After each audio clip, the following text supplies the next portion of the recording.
All right. Whoa. We are calling to order public meeting 228 of the Mass Gaming Commission on Thursday, November 9th, 10 a.m. at our offices on Federal Street. First up, as usual, is the approval of the minutes. Thank you, Mr. Chairman, that I move that we approve the draft minutes as they appear in the packet of our meeting on October 26th of this year, subject to correction for typographical errors and other non-material matters. Comments? I will abstain from this since I was not in attendance. Do we have a motion? I'll second. Did someone second? Second? Second.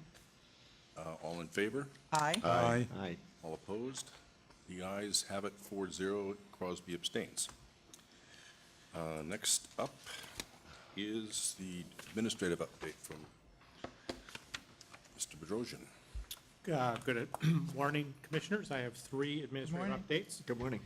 The first is, I think you might have seen Mr. Band's announcements that Sterl Carpenter will be promoted to position of our regulatory compliance manager. If you've ever worked with Mr. Carpenter, you know he's a very detail-oriented person, which is exactly what we're looking for.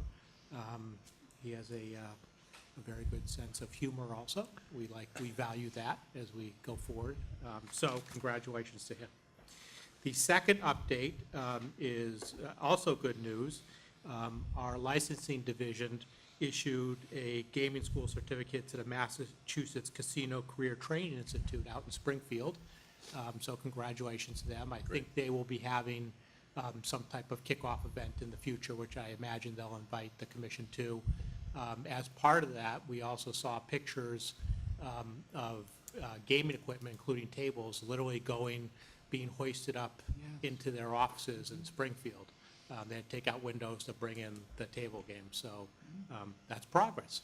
So congratulations to them. The last one is something that I think we've talked about at every meeting in the last couple of months, which is the service employees.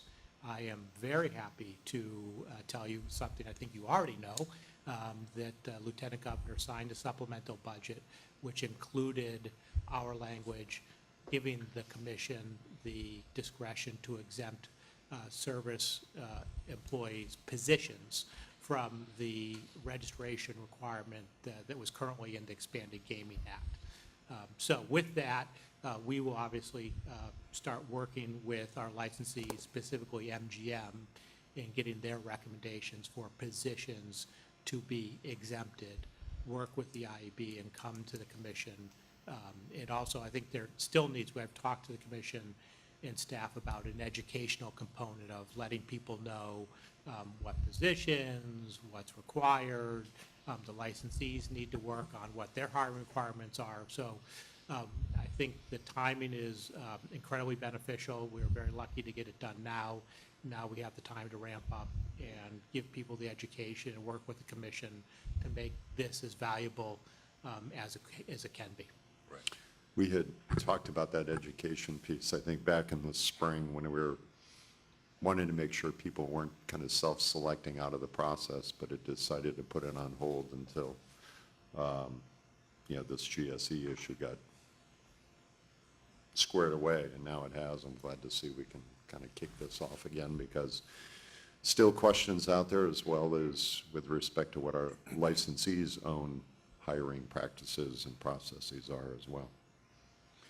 Yeah, and first of all, I agree, and thanks to the legislature for doing this. This was unusually quick for them and not easy to do, and it was great. And so I'm glad you made a point of referring to it. I've now spoken to the media a few times about it, and as you have pointed out, it isn't clear. People don't understand, not even the media really understands what happened. And I do think that the sooner that we can start talking about this, just to state it, what has been eliminated is what is in effect the automatic disqualification of people with felonies or many misdemeanors from being applicants for non-gaming, what we call gaming service employee jobs.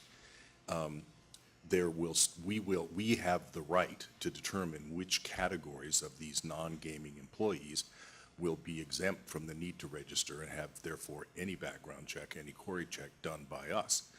But the employer remains as any employer anywhere in Massachusetts and has the right to do background checks, query checks, drug tests, whatever, and has the right to preclude people from working at positions where they think some kind of criminal record does have relevance to the job description. That's a right which all employers have, and our licensees still have it. What's gone is the broad-based automatic disqualification of anybody who is a non-gaming service employee with these kinds of criminal records. No questions asked, just gone, just excluded. That's over. We have the ability to be much more nuanced about it, which is huge progress. But it's complicated. So I think the sooner we can get into this and make the rules flat out clear, the better. You know, Mr. Chairman, I think that's a great summary, and in my opinion, it also bears mentioning that the automatic disqualification wasn't really clear. There was ambiguity in the statute, right, and that we discussed here quite a bit, and brought, you know, the interpretation by some as a clear automatic disqualification, but not necessarily by at least others, including me. Right, including me, but we, But it's great that we have clarity, that the legislature listened to the need to clarify this issue, which is a very important aspect of the statute. Right. And I just wanted to mention that. No, that's right. But the commission made the decision, and it turned out to be a good decision, that it would be better to try to get the legislature to address this rather than us wrestle with whether or not we could deal with it administratively. I was frankly skeptical that it would work, but it did. And one other point I should make is that community groups, both in Boston and in Springfield, really got behind this, got really organized. They coordinated back and forth across the state, which is relatively unusual, and worked in concert with local senators and reps, particularly Senator Lesser and Rep. Wagner, who are the chairs of our committee, and both from the Springfield area. But the community groups were really a critical part of this, and in fact, on one of my updates, I'll be talking a little bit more about that later on. Anything else on this topic? Yeah, I'd like to give credit where credit is due here, and that once we as a commission made the decision to proceed legislatively on this issue as opposed to administratively on the issue, that the person who carried the ball up the field and was able to get the legislation over the goal line was our chairman, and that I don't know all the details of it, but I do know enough that he worked indefatigably with the Senate and the House leadership on this, and it's not something that is simple. And so I think that we really ought to be grateful to the leadership that Thank you. our chairman I agree. provided here. Thank you. No, thank you. It was a group effort. So I have one last update, but it is a introduction of a new employee in the IAB, which I will defer to Director Wells on. Well, before you do that, there is also a new employee sitting right behind you. Oh, well, yeah, Cher is. New capacity. She's changed capacities, that's for Right. sure. She's moved up from the IAB, which is a great move for legal department, and she's going to be the paralegal helping the legal department in many capacities, one of which is filling some big shoes, which I'm sure she can, being at these meetings, helping us with our notes. So congratulations to her also. Right. We've had much complaining from the 12th floor that the 13th floor stole somebody great from the 12th floor. Our win. I can attest she is great. Yeah, right. Okay, Madam Director. Yes, so just as a preliminary matter, I wanted to introduce Jonathan Millar, who is, I want to publicly introduce, I know some here have already met him, but he is the new open source specialist for the Investigations and Enforcement Bureau, which is a civilian position. He comes to us, he had originally been in Florida at the Sheriff's Department, then at the Probation Department here in Massachusetts. He will be doing some advanced open source and database searches, and will be tasked with really keeping current on the best practices and emerging technology in this field, which is, as you may be familiar with, very fast-moving and ever-changing. And then he will be also tasked with training the investigators, state police, and potentially the financial investigators on some of these best practices in the new, in this newer and emerging field. So I'd like to welcome him and just say hello and Welcome. publicly. Welcome. Yeah, I want to welcome our new employee as well, and just, I was very impressed with the credentials, frankly. And credit to the team for being able to recruit someone with tremendous credentials. And also, I love the compliment of sworn members of the IEB with civilian members. I think that's a really good start to that whole process, and it'll really help us in our efficiency with investigations, and so I compliment the team for thinking a little differently and bringing in someone of this quality to, to really add to our tremendous team. Thank you. Great. I'd like to say one thing is that I went down last week and introduced myself to Mr. Millar, and then asked him a rather fundamental question: what is open source investigation anyway? And I can say that he was very articulate and patient with me as he took me through the steps, and I think it's a very substantial enhancement to our capabilities. Great. So as to the agenda item under the Investigation Enforcement Bureau, I have for your consideration the suitability of a qualifier for MGM Resorts International. That is Yuri Clinton. He was designated a qualifier in January when he was promoted to the position of Senior Vice President and Legal Counsel. So MGM did a little bit of a reorg, and they put him in between Seth Stratton and John McManus. So he is within that legal chain of supervision with respect to MGM Resorts International and the Springfield Casino. During the course of the investigation, his identity was confirmed. They also went through his employment. As I indicated, he is currently the Senior Vice President Legal Counsel at MGM Resorts International, where he was promoted in January of 2017. He had started at MGM Resorts in August of 2014 as the Vice President and Deputy General Counsel.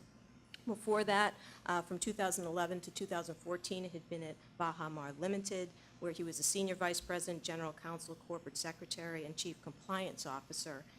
From 2008 to 2011, he had been Vice President, General Counsel, Corporate Secretary, and Chief Compliance Officer for Multimedia Games, which is now Every Games, which is one of our primary vendors and company that we license. And prior to that, he had started his career in the gaming industry at Harrah's Entertainment, now Caesars Entertainment, in 2002, and worked there until 2008 as the Vice President of Legal Affairs, the Central Division. During the interview, he did explain his role at MGM Resorts International, specifically as it pertained to Massachusetts. He is in charge of the legal needs of each MGM property for the various regions, and the attorneys for the various MGM properties report to Mr. Clinton. As I explained, that is the case with Mr. Stratton. And from a day-to-day perspective, he oversees and assists the regional attorneys with construction issues, regulatory issues, and operational and contract issues. A second responsibility he holds is setting government affairs strategies and addressing certain legislative issues and concerns from the various jurisdictions. He's also responsible for analyzing new legislative proposals and their potential impacts. He is also their lead attorney for MGM Resorts International development efforts. He attended the University of Las Vegas, where he attained a Bachelor of Arts in Political Science in 1994, and then attended Gonzaga University School of Law in Washington, where he earned a Juris Doctor in 1997. He then attended Vanderbilt University, where he attained an MBA degree in 2007. As noted in his application, he had served as an officer for Multimedia Games, and as such, Multimedia, as you are aware, is licensed in numerous jurisdictions. He had thought approximately 132, and he believed he had been licensed, if not in all of them, many of those jurisdictions. We queried Louisiana, Mississippi, Indiana, California, and confirmed his license status, and that no derogatory information was noted by any of those jurisdictions who had done suitability investigations, and the licenses were in good standing. In conjunction with his current position, because he was promoted, he has also filed applications in New Jersey, Maryland, and Michigan. But as yet, we seem to be the first one to license for suitability, but there's no identifiable derogatory information from either of those, any of those jurisdictions as well. He holds a license to practice law in Nevada and Tennessee, and his license is good, his law license is good, in good standing in those jurisdictions.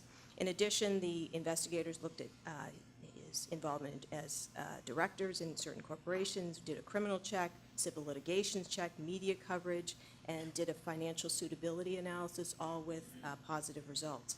As a summary, no investigative issues were discovered which would disqualify him for any kind of finding of suitability by this commission, and as such, he demonstrated by clear and convincing evidence that he is suitable for your vote of suitability, suitable for licensure as a qualifier for MGM Resorts International. So my recommendation is that you vote to find him suitable as a qualifier, and we will enter that into the record. I Discussion? certainly concur with the investigative recommendation after reading the report, and I move that we approve Mr. Clinton, Your- Senior Vice Your President. speaker went off, I think. Yeah, I move that we approve Mr. Clinton as the Senior Vice President for MGM. Second? Second. Any other discussion? All in favor? Aye. Aye. Opposed? The ayes have it unanimously. Thank you. Thank you. Thank you. Next up is Ombudsman Ziemba or his associate.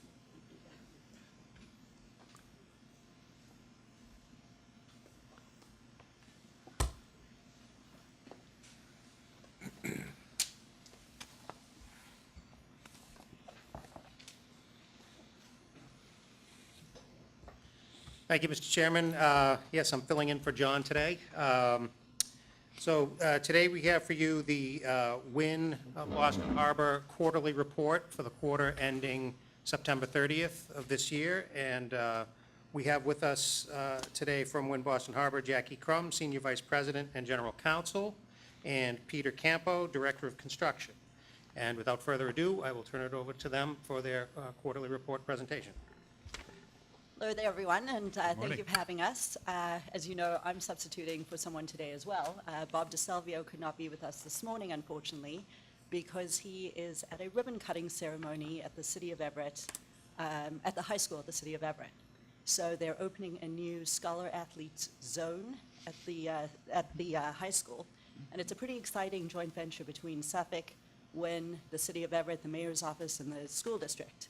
So it's designed to promote academic coaching, mentoring, health, wellness, and post-secondary planning for high school students.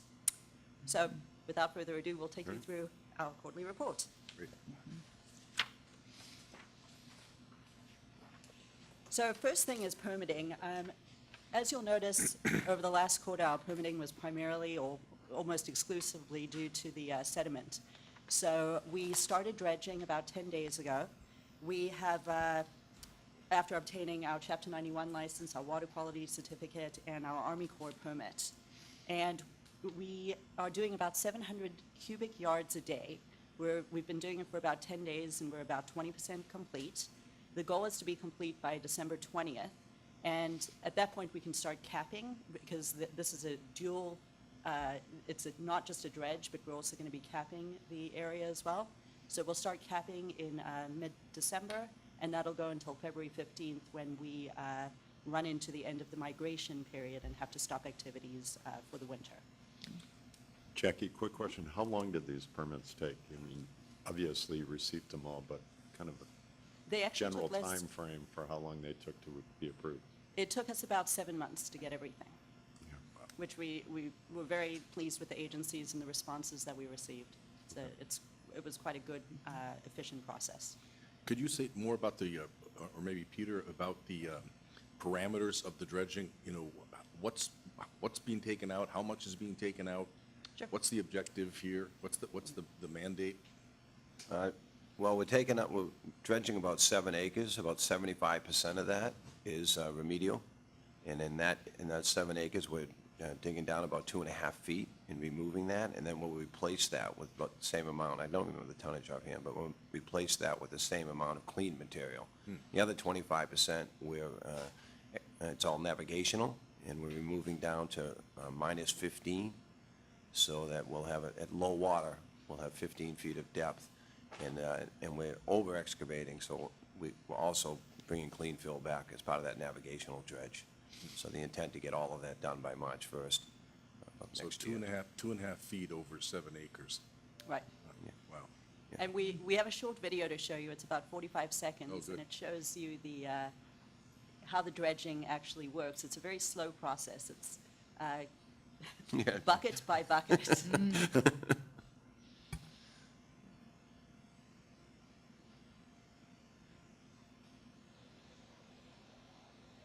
So the first part, there's no audio that's worth listening to, so I'll talk over it. The first part was there were 4 barges in this cove.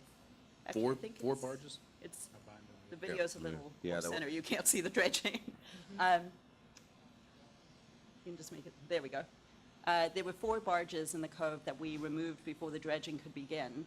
And those had to be taken apart and removed. They couldn't be towed out because they were not in sufficient condition to be removed that way. So you can see they're dumping it into a container there, a barge, which gets taken off site and treated and then taken to a landfill. Okay. I'll turn it over to Peter for construction. Great, so first off, I'd like to say that we are on schedule for June 24th, 2019 opening. Feel pretty good about the project right now.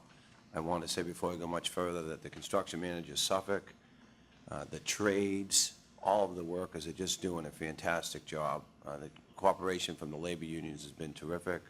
The city of Everett has been great to work with. So it takes a lot of people to get a project of this size to where it is today, and we're in very good shape.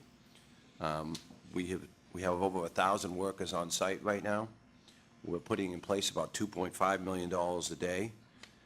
We have 15 months in, and we got 20 months to go.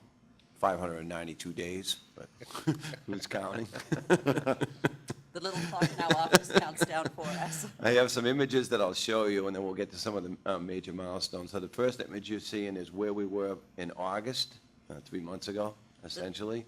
And you can see to the left, barely see the foundations of the convention center, and now you can see, if we go to the next slide, the other button. She's an attorney, she I can't help it. Right there.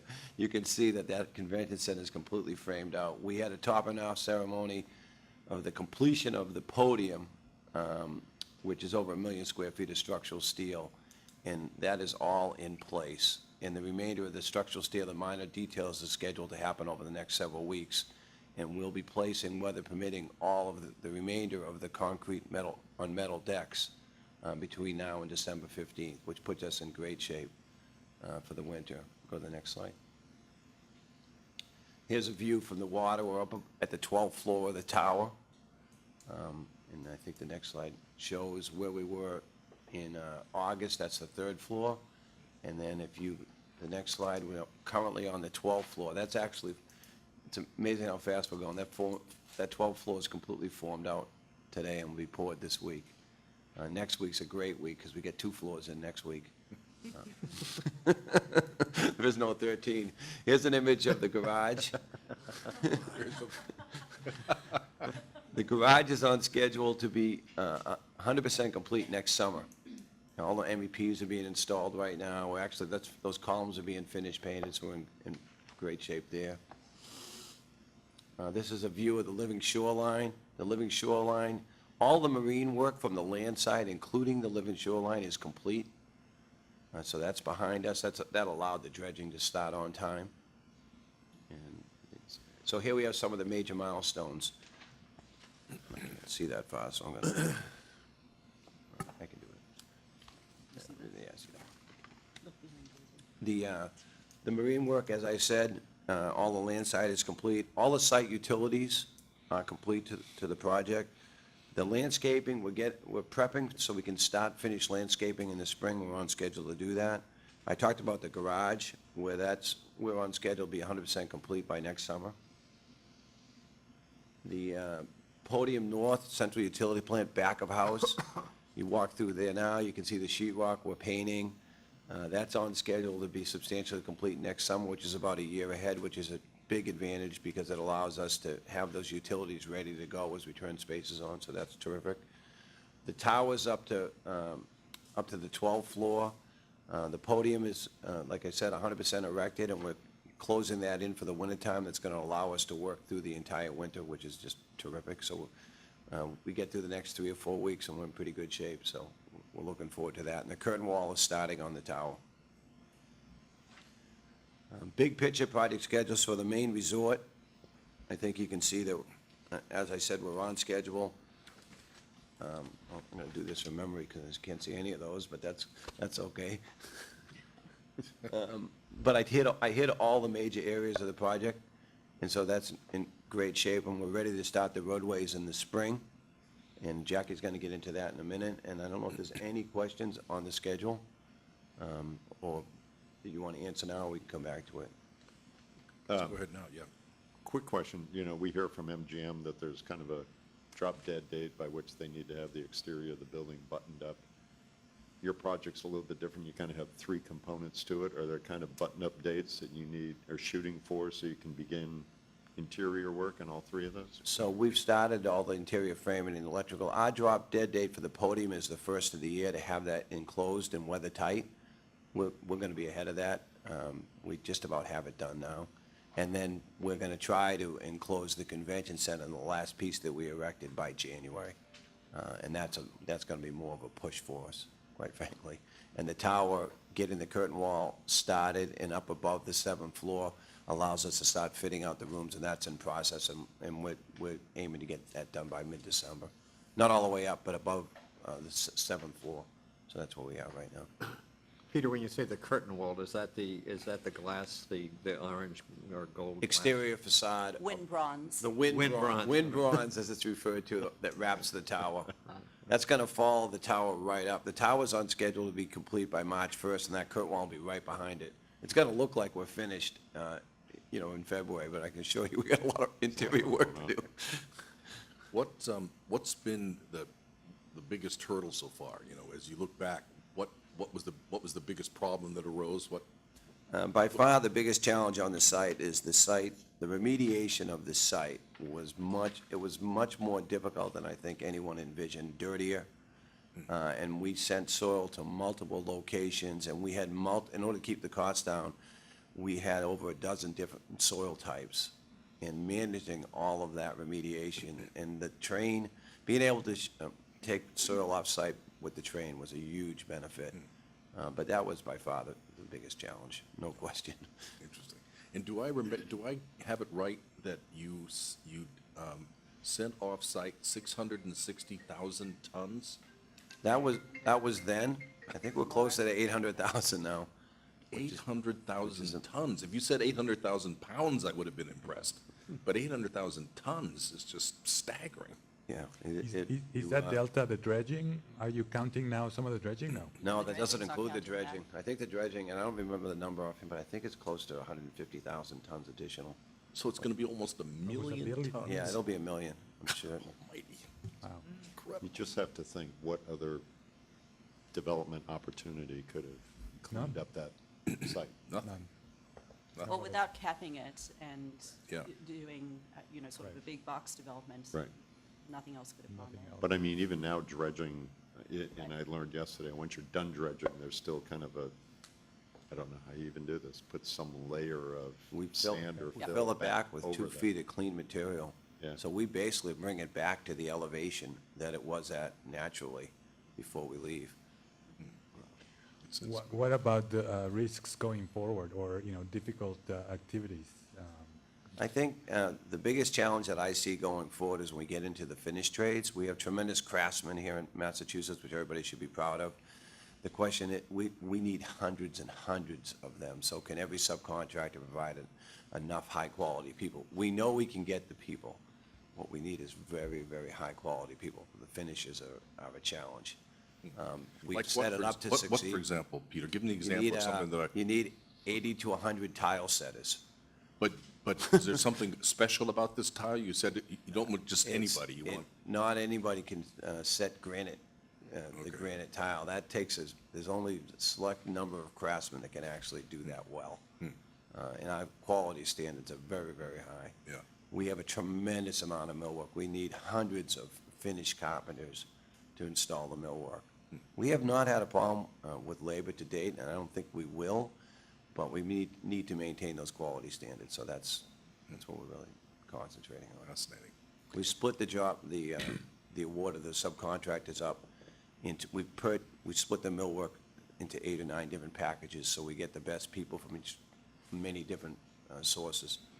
So, but when you ask me, that's the one thing that I think about. quite a bit. You mentioned the finished parking garage. Are you going to be using it to park some of the No, sir. cars? No, My goal is to finish it. keep it clean. that way? Where the first floor, we're using for temporary storage, but if we're allowed to do that, we'll never finish it. So we're gonna do our absolute best not to use it. We have about 1,000 spaces across the street right now, which is really helping us out, so I think we can avoid it. Thanks to the real estate developer, Jackie Crum. Any other comments?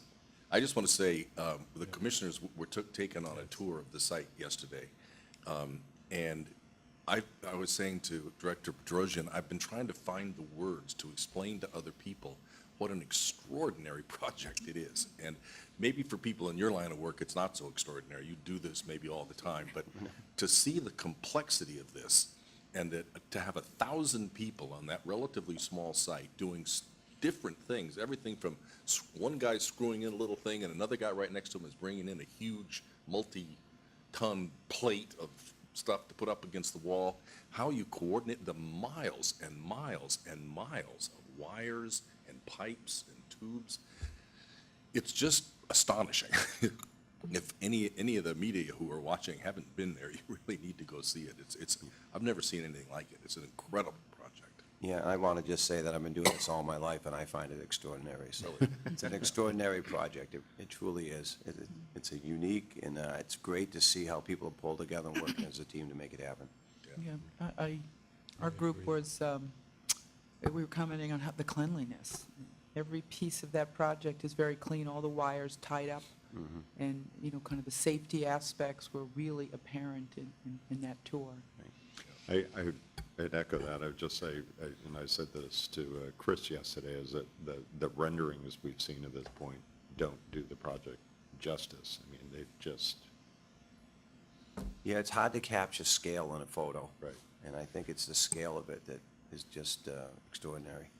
but, we need to remind ourselves we're working with the biggest private construction project in the history of the Commonwealth, and this is what we're getting for that opportunity. It's great.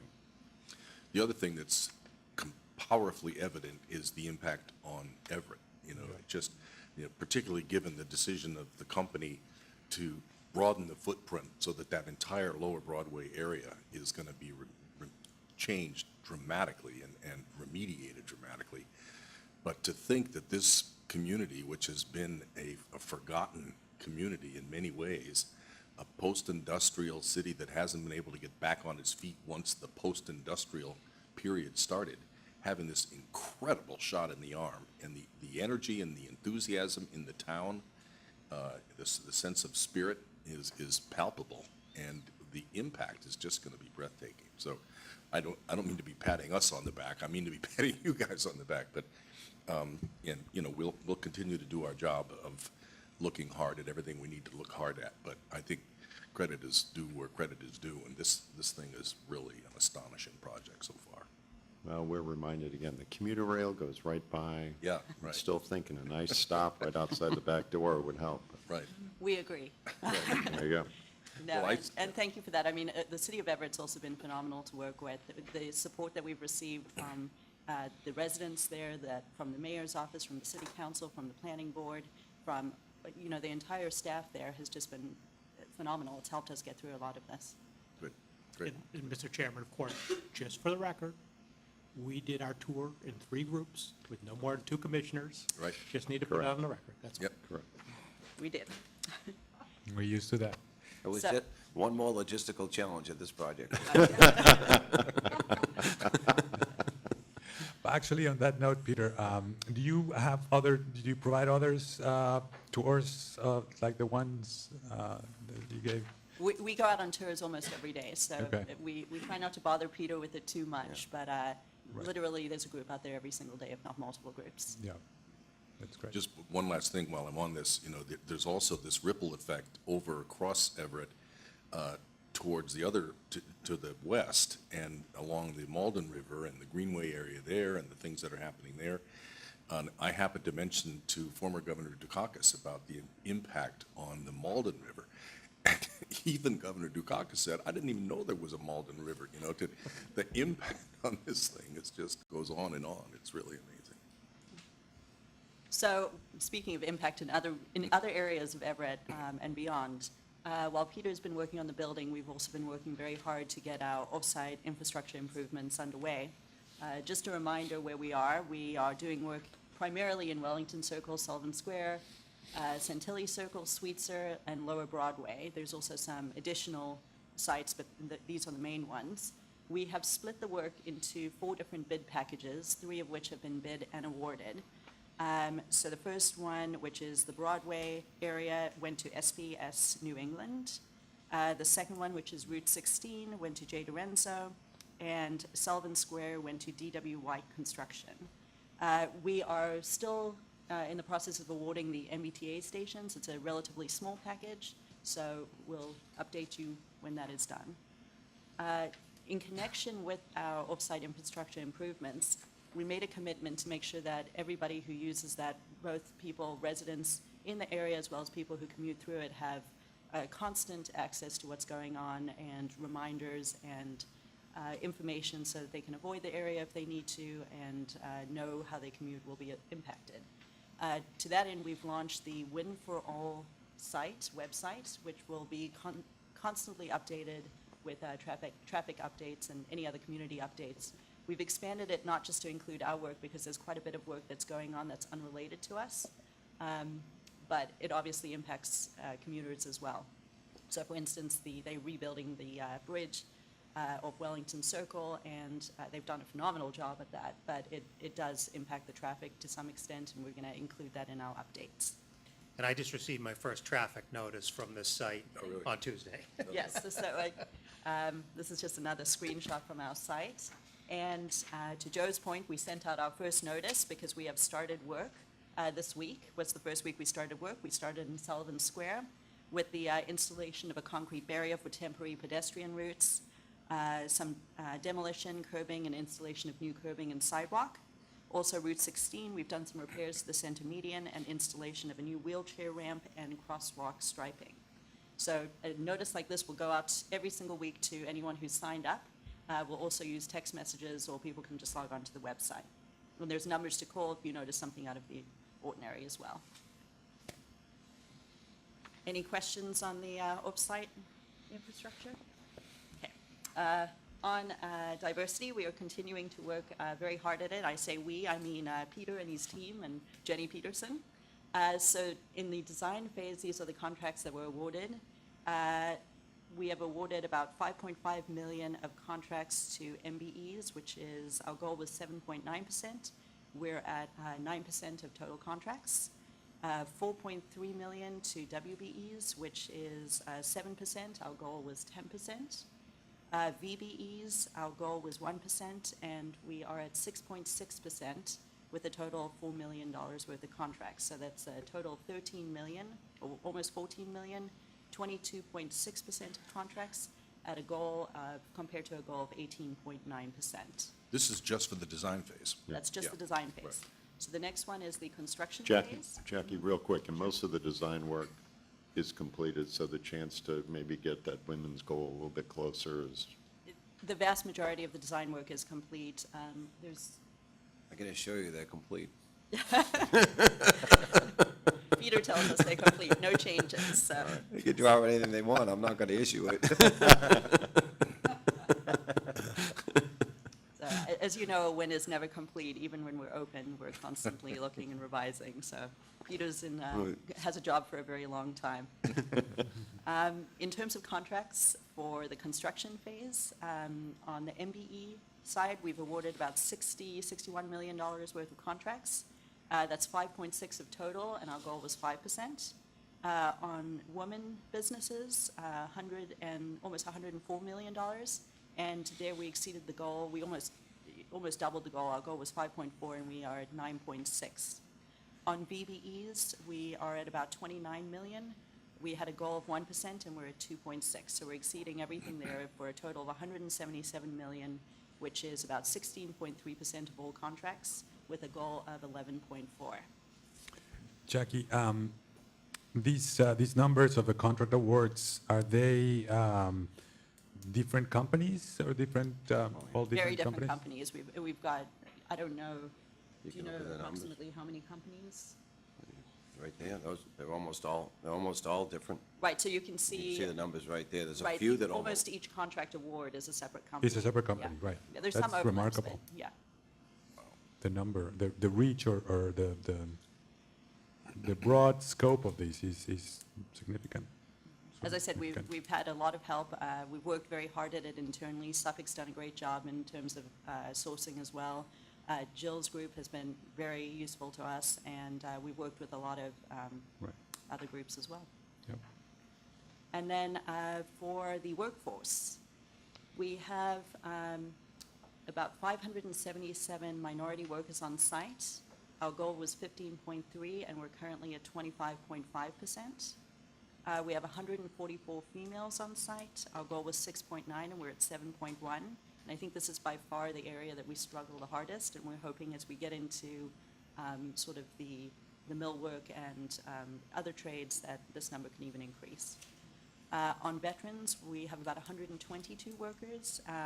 Our goal is 3%, was 3%, and we're at 6.8%. I think what's interesting here is you mentioned what a challenge it was to hire women. I think what's interesting is the way the groups work together to encourage women to come into the field. So that should have a long-term effect. It's not just this project. Those Right. women are now trained No question. and can make a career out of this, which without the assistance of you and as you say, Jill's group and other groups, those women would not have considered this as a viable Right. option for their careers. So I think the long-term effects here are just going to be tremendous. Well, and the trades have been wonderful, too, in terms of opening it up to women. And so what we're seeing is that there are women who are not necessarily working on our project, but because of our project, they are getting into trades and are working on other projects. And I think, to your point, that's going to be the lasting effect of it. There's a lot more to come on this as well. As you know, we're with the leadership of particularly MGM and Wynn, and the Gaming Commission and others, we're going to be announcing a big initiative to continue to push the idea of women in the construction force, and that'll be coming up within the next week or so. So we're going to try to keep this going. Just one other comment, Wynn and the Gaming Commission got some understandable criticism for setting the goal originally for minority construction workers at 15%, which was the state goal. That's why we did it. We made the point of saying this is a floor. People took that, again, understandably with some skepticism, could easily be an easy way out, but you've demonstrated that it was a floor and have exceeded it by a lot and made a real effort to it. So I think that's an important one to take note of. The 25% is beginning to get up there, and that's a real number. And it's something we do work on every single day. So even though we like where we are right now, we want to see it even higher. Right. I think actually it'll go higher. Right. I do. And the one thing about this project is, we talked about the scale of it. I've been working on projects all my life, but this is the first project where we've actually increased capacity in the market. We brought new people in. Huh. On a smaller project, you can hit these goals because there's enough available people. Right. On our project, because of the scale of it, we've actually helped subcontractors grow. We've helped workers opportunities. It's really different. Yeah. It's nice to see. Yeah.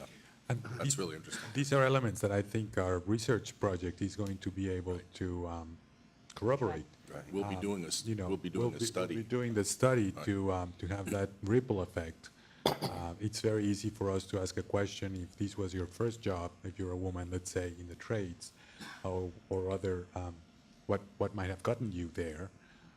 And I think, again, so a lot of this is going to be corroborated. Jackie, do I understand that Jenny Peterson has been promoted in some fashion? Because she's We a very are impressive. very pleased to have stolen Jenny Peterson away from our construction team, and she is back in operations now, and she is going to be the Director of Employment, reporting to our VP of Employment when they're hired. That's great. So we're very pleased to have her back on operations. That's great.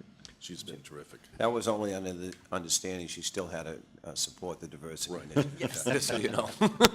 No, That was a in all negotiated fairness, the work settlement, that she's done and the context that she's made and the outreach is critical moving forward as well. And we just thought it would be a wonderful opportunity for her and for us. Just one note on the veterans side. I know almost a year ago, because tomorrow we celebrate Veterans Day, but you guys gave out red, white, and blue hard hats last Peter year. wears one every year. Maybe it was you I saw. But I saw a number of those hard hats still on the project yesterday, still on site. So that's great news and acknowledgement. So moving on to our community events and outreach, we continued over the third quarter to reach out. As you can see, we participated in and hosted a lot of events.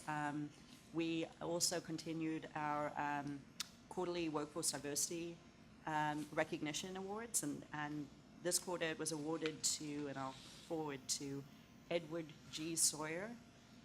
So they were recognized, they got their luncheon and their prizes.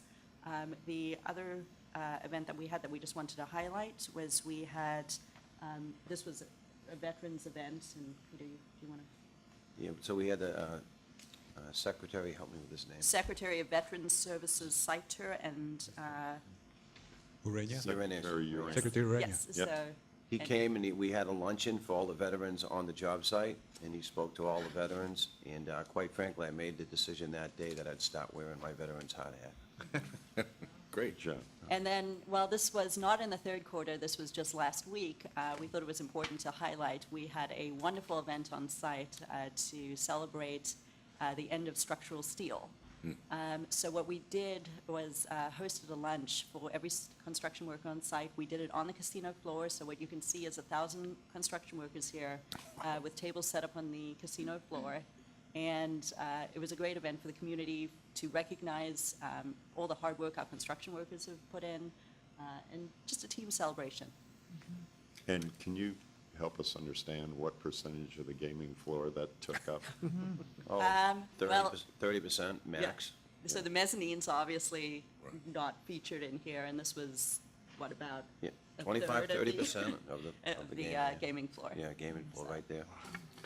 I think that, Does Sawyer qualify, isn't there going to be eventual drawing for somebody who gets to go to Vegas for wasn't that the deal? Yes. That you're going to get interim awards and then all the winners get a Get drawing? put into a pool, and the to lucky go to- ones go to Vegas. go to They get Yes. they get the opportunity to give back. Right. this is really important, though, for morale and, you know, how you're being received in the community, taking the time under a tight time frame to recognize and celebrate. Those are really important things, so. I was on the site last Friday with Joe, John, and Bob DeSalvio, and as we were going around, I probably heard 4 or 5 people thank Mr. DeSalvio for his lunch. Really? Yeah. It was a good lunch, Yeah. Free food, well accepted, yeah. well accepted. Yeah, always works. So do Any you other have questions? Just Comments? one question. You talked about Jenny's new responsibilities. Can you give us an idea, as we're 582 days out, kind of how the operational employment team is beginning to be organized? Obviously, you have a big hurdle in terms of local hiring and recruitment as well. That, Right. you know, we're getting to that crucial point with MGM. Can you give us an idea how that work is moving? Sure. So we are starting right now. In the next couple of months, we will hire our head of HR, who will build up the HR team, which is, I believe, 12 sort of senior level people. Most of that, the focus of that team right now will be sort of on workforce development, how we're going to recruit people, what the job positions are, benefits, getting everything organized. we're only going to hire about another 100 people over the course of the next 12 months. The majority of our hire will take place in the 3 to 4 months before we open. But a lot of the training and everything has to be put in place now, so that'll be the focus of the management team. Okay. Director Bedrosian may have talked to you about this, and it's premature for you folks, but we're going to be undertaking this issue of trying to decide which non-gaming employee job categories should be exempt in our judgment. And the more we know from the employers who know what those job descriptions do, really, and how they relate to issues of security and safety and integrity and so forth, the better we will be informed to try to make those decisions. And you may or may not have the same views as MGM, but if you could do that and give us your recommendations about which categories should be exempt, we're going to be trying to make those decisions right off the bat, sometime pretty soon. We're finalizing our compendium now, and Okay. as soon as we have that, we certainly will work with your staff to make sure that we give them any input we can. Okay, that'd be great. Anybody else? Thank you very much. Great. Thank you. Thanks, Thank you. impressive. Joe, you did a great job. Thank you. Thank you very much. Next up is item number 6, Racing Division, Dr. Lightbound.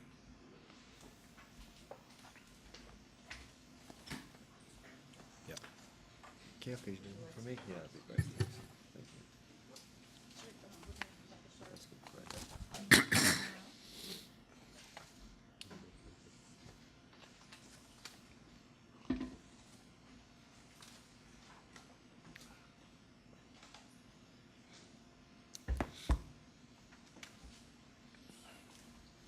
Good morning, Commissioners. Good morning. Good morning, good morning. Today, we're discussing the applications to conduct live racing in 2018. We're going to go out of order from my memo and have Suffolk first. I have Bruce Barnett with me to answer any questions you might have. For this application period, we received 2 applications. Plain Ridge Racecourse to conduct 100 days of harness racing from April 16th through November 29th. And Suffolk Downs to conduct 6 days of running horse racing on July 7th and 8th, August 6th and 4th and 5th, and September 1st and 2nd, with the possibility of adding some days. In order to grant the racing license, the commission must take into consideration the criteria provided in Chapter 128A, Section 3I, and any additional appropriate information you gather. The criteria is the financial ability of the applicant to operate a racetrack, the maximization of state revenues, the suitability of the racing facilities to operate at the time of year for which the dates are granted. Large groups of spectators require safe and convenient facilities, having and maintaining a proper physical facilities for these race meetings, and according fair treatment to the economic interests and investments of those who in good faith have provided and maintained these facilities. In order for the commission to determine if these criteria are met, you may consider the application materials provided by the applicants and testimony and comments received from the public. We've already held the public hearings for both of these applications and gotten comments that are in your packets. Sterling Suffolk Racecourse, or Suffolk Downs, meets the requirements of Chapter 128A, Section 3I, and it's the only facility this year to apply for thoroughbred racing. With 6 days of live racing, they will also meet the requirements that the Massachusetts Session Laws, Acts of 2015, changed on the simulcasting to 1 to 50 days, and they'll meet that. My recommendations are similar to what we've done in previous years. I recommend that the commission approve the application with the following conditions. One, that Suffolk have an independent expert review the track surface prior to racing.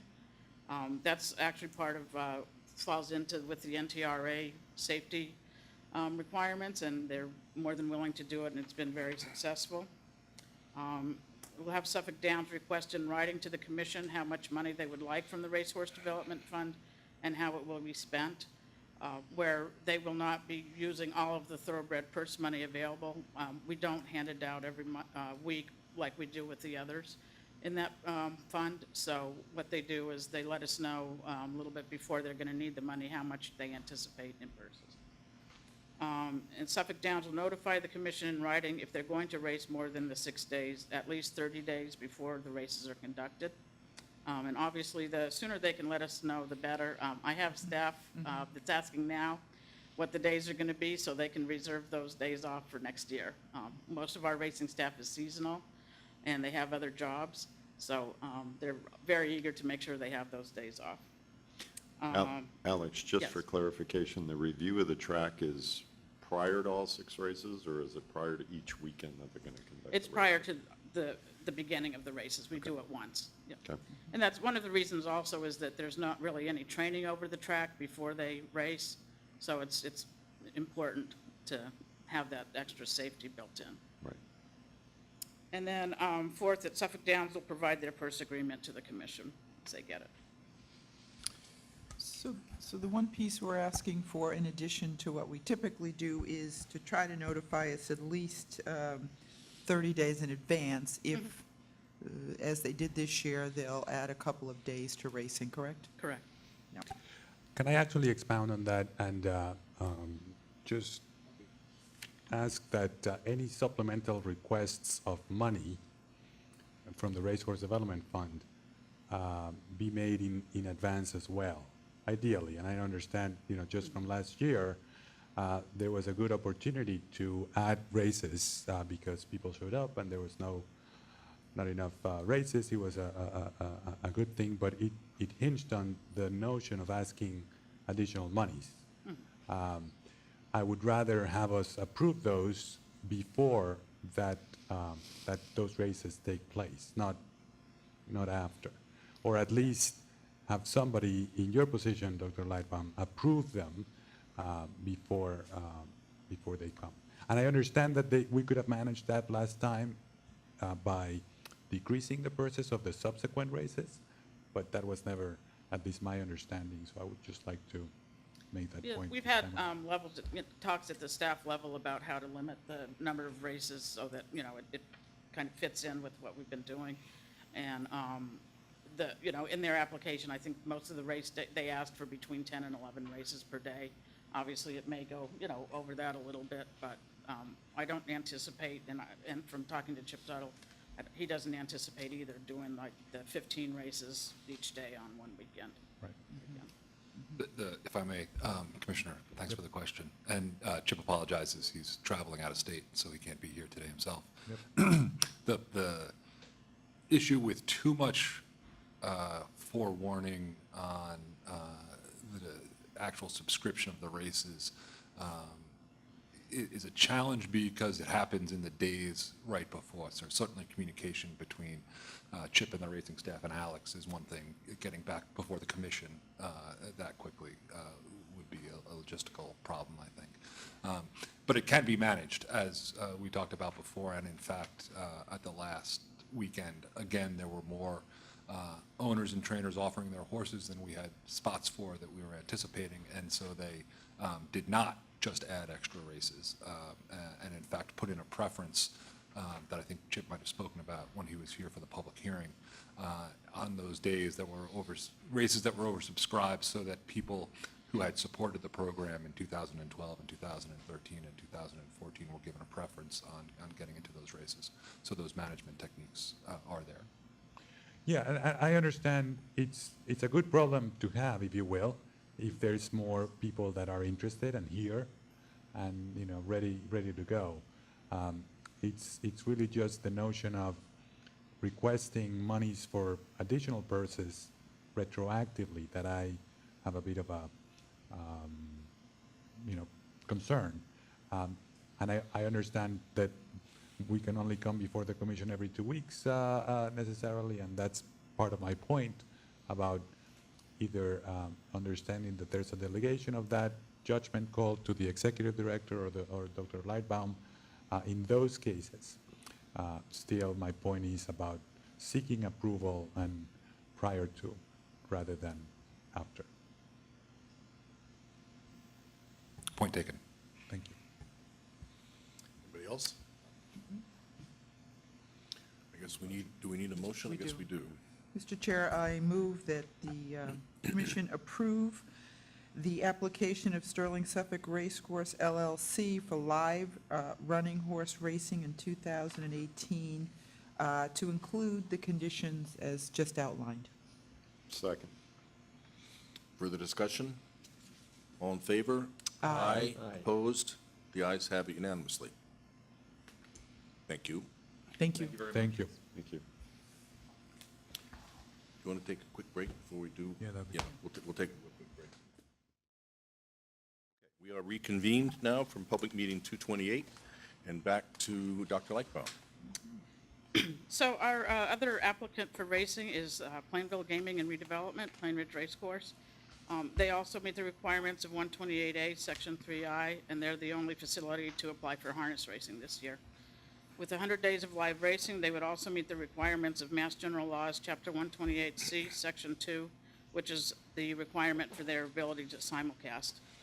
Plain Ridge raced 105 days in 2015, 115 days in 2016, and they're on schedule to complete the 125 days of racing in 2017, as described at Mass General Laws, Chapter 23K, Section 24. Plain Ridge Racecourse and the Harness Horsemen's Association of New England are here today to give presentations regarding the number of live racing days for 2018. I'll be happy to answer any questions you have, and General Counsel Blue can also weigh in on some of the legal issues. One thing to say at the beginning is just that traditionally racing days were tied in with simulcasting in the law, and so the number was basically, say, if it was 100 days, they needed to average 9 races a day. So that gave you 900 races. By statute? You had to Right, average 9? by statute, Okay. yeah. And the, with the economics in those days, the tracks, sometimes they ran a few more extra races, but usually they stuck pretty much to that amount. So one thing that is different now is with the racehorse development money for the purse accounts, there's money to, so the number of the days of racing isn't tied on that end to a certain number of races. So in talking to Steve O'Toole, when he first mentioned he wanted to decrease the number of days, I was concerned that the amount of purse money per race would go way up. And he explained that he's not looking to do, you know, the 9 races a day. He's looking to try to maybe move the races that would be on the day that they would drop and spread those among the other days. So When you say go way up, you mean the amount that they would be asking for from the commission, from the use of the fund would be increased? Not, no, the amount from the fund is set It's again already by the set. horse race Yeah. committee, and that stays the same. But instead of looking to race 100 days with 900 races, it would be more like, you know, 100 days with 1,200 races, or Okay. something along those ways. So I think that's important to frame that they're not necessarily, because certainly from a horseman's perspective, if you're talking loss of days, you're automatically thinking you're going to lose races, and that is a problem, you know. So I wanted to make clear that now we not only have the racing statute with the simulcasting and the requirement of days, but now we also have the gaming legislation, and we have the Racehorse Development Fund. So the tying those two together, it, you know, there's opportunity to race more than the traditional 9 races a day. How many races a day did you race this last calendar year? This one, now, present Present, racing? yeah, We've been averaging 9.57 races a day. 9.5. I had a process question. Are we looking, I mean, we've read your submissions, each of you submitted your thoughts on race days, and we did hear you at the hearing. Did we want them to talk about their submission or just ask questions if we have them? well, let me just add to that. I think there are 2 issues on the table. One is, are we bound by statute or are we not bound by statute to require 125 days? That's the first question. Second question is, if we are not bound by statute, do we approve 125 or 100 or something in between, right? So now the question is, do we want to get presentations from each of the 2 groups on their presentations? or just jump in before we discuss, or do we want to just jump in? Well, I That's have your an additional question to the one you posed. Reading the briefs, there seems to be at least a differing of opinions between whether they have complied with the escalating nature of the 3 years that That's the have first- passed. That's the That's first the question, first right? That's the first question. Oh, I thought you were going, it's like from the third going forward. No. Are we still in effect in the 3-year period? Okay. It's the question raised in the briefs. Yeah. Right. I mean, we've read your submissions, Yeah. but are you comfortable in just asking questions at this point, or would you like to hear from them, I guess is my.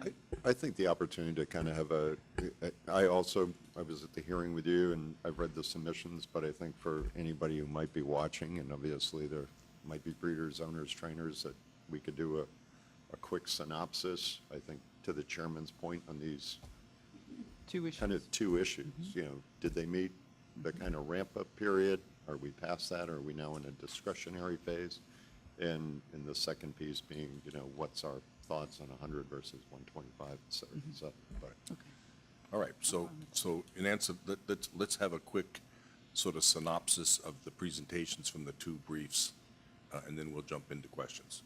Okay, so today I have Steve O'Toole, Director of Racing for Plain Ridge Racing, and Bob McHugh, the President of the Harness Horsemen's Association. We also have Chris McErlean, who is the Director of Racing Operations for Penn Gaming. If you have questions, he's sitting behind it. And we have Marty Corey, who is the attorney for the New England Harness Horsemen's Association, that can also answer questions. So, Steve? Thank you, Commissioners. I'd just like to reiterate that at the hearing in Plainville, we made the points that Plain Ridge, I believe we made the points that Plain Ridge meets all the criteria for licensure under 128A. From that hearing, the discussion on days came up and brings us here this morning. We believe that the Commission is not bound by the 125-day requirement going forward, and the Commission should allow for an adjustment of days due to the three criteria set forth in Chapter 23K, Section 24, which is field size, demand, and racing performance. We were hoping that our horsemen would agree that a schedule that is reasonable for them to fill and offer better quality racing with greater wagering possibilities for our customers would benefit everyone. We negotiated in good faith with proposals offering multi-year commitments on our part.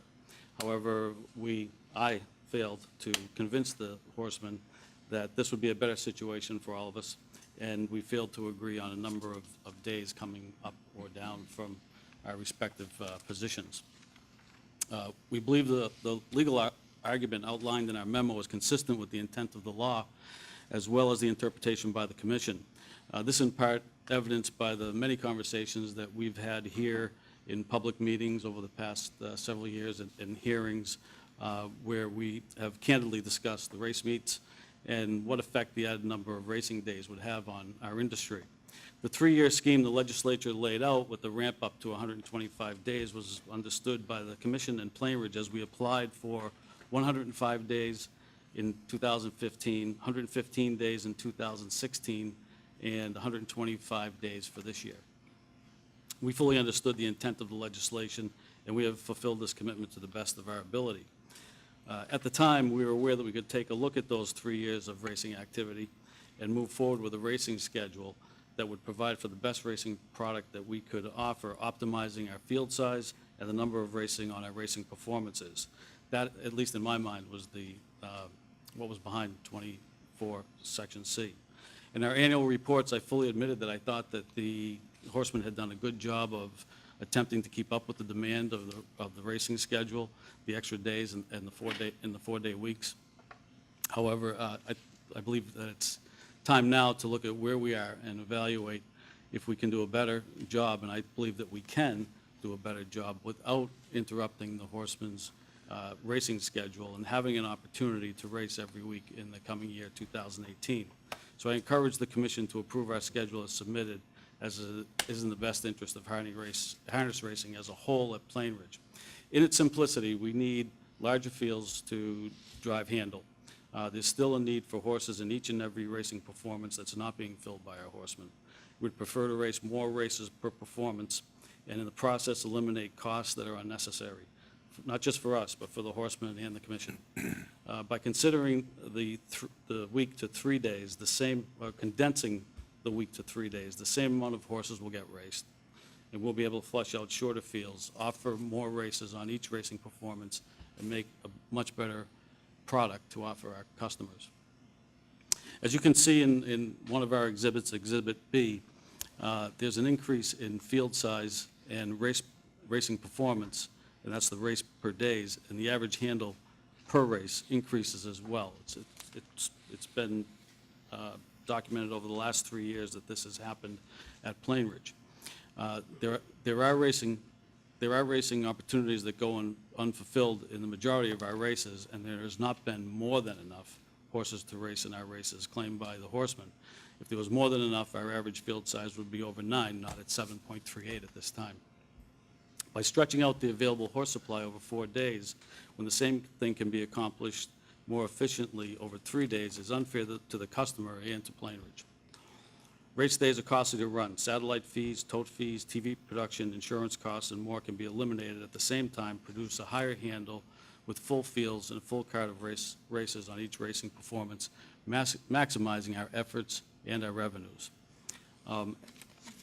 We put together a chart, not in time for the submission because it was a little bit difficult to do the polling, but we did put together 13 tracks, 10 tracks of the same type of racing that we do over 5/8 mile surface and 3 over half-mile surface. They included Hollywood, Dayton, Hoosier Park, Rosecroft Raceway, the Meadows, Mohegan Sun at Pocono Downs, Scioto Downs, Harris, Philadelphia, Plainridge, Tioga, Vernon for the bigger tracks, and Saratoga Harness, Yonkers Raceway, and Freehold Raceway for the half-mile tracks. When you look at those 10 tracks of our size, we rank 8th in average field size. For races per day, we're at the bottom of the list. The average races per day for those tracks are 12. 12 is an optimum number to flush out our customers and offer a good product. The only regional tracks with lower averages, Vernon and Tioga, have less days, and they're struggling with horse supply, as evidenced by our Exhibit C, which refers to race day cancellations. And right now, those race day cancellations are at 38, not 36. Since last week, Freehold Raceway has canceled two races due to lack of entries, 2 race days due to lack of races. The 20 cancellations at Scarborough Downs was predicted earlier in the year when Maine horsemen realized they didn't have an adequate number of horses to fill the demand. At the May 19th meeting of the Maine Harness Racing Commission, 2 statements were made, one by Mike Tibbins, former racing commissioner, and the president now of Cumberland Farmers Club, and Wendy Ireland, former executive director of the Maine Harness Horsemen's Association and vice president of the Maine Breeders Association. Mr. Timmons stated, "We need a solution to the horse problem," and Ms. Wendy Ireland stated that we are racing too many days. There was a shortage of horses in this country. It's a wide problem, and we need to reduce days. And that was May 19th of this year. I was going to include an exhibit on how many total horses it takes to put on a meet at Plainridge, but I wanted to try to keep this as brief and not confuse the message. But since the horsemen included in their memo as exhibit number 4, I'd like to point to the large number of horses it takes to run a meet longer than 100 days. We have entertained over 900 horses so far at this year's meet, and they have not adequately filled our demand. And so where are these horses going to come from for these long meets? Unfortunately, it's not coming from the breeder's shed. Our Exhibit D shows a massive decline in foals reported for registration, standard bred foals reported for registration in a 10-year period from 2005 to 2015, which are the completed breeding seasons so far. The foals reported in 2005 went from 10,463 to 5,842. They're not coming from the industry sales rings either. All the major horse auctions are offering less horses and less yearlings at the national sales as well. The Horsemen's Association uses the term stability, that they need stability. Our 100-day schedule offers stability. Same number of weeks, the length of the season will be exactly the same. Similar racing opportunities, we have offered to do this over a period of years. This should be a two-way street. The horsemen want guarantees and dates, but they're not willing to commit sufficient entries for the dates that they think they need. Plainridge needs some stability as well, and sufficient entries to work with would provide that stability. Just today, we're drawing for next Monday and Tuesday. Monday's entries were 75. Tuesday's entries were 45. My race secretary right now is sending out text messages to all the horsemen to try and fill that Tuesday card. Monday, he'll get by, but he's having a very difficult time with Tuesday. He makes things work, but we're always stealing from Peter to pay Paul when he's putting races together. The horsemen's point to that we've increased handle from 2014 to 2017 based on a 56-day increase in that time period, a 203% handle increase. In 2014, we raced on Saturdays and Sundays. We guaranteed an increase in their purses for that year and handled only $7 million. We're not comparing apples to apples when you use the year 2014 to show a growth in handle.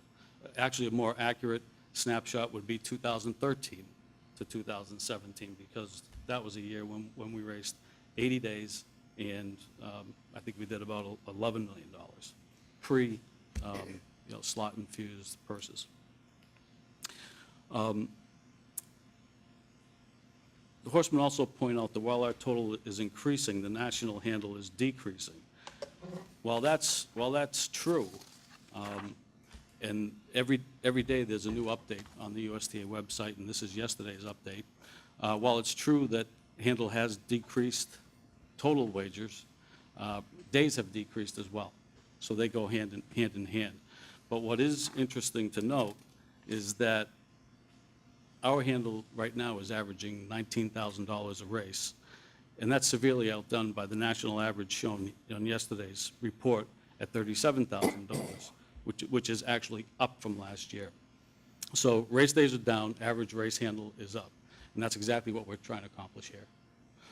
The horsemen point to the number of horses claimed last year and this year, and this is a good sign that claiming has gone up. But claiming a horse simply transfers a horse from one owner to another owner racing at the same meet.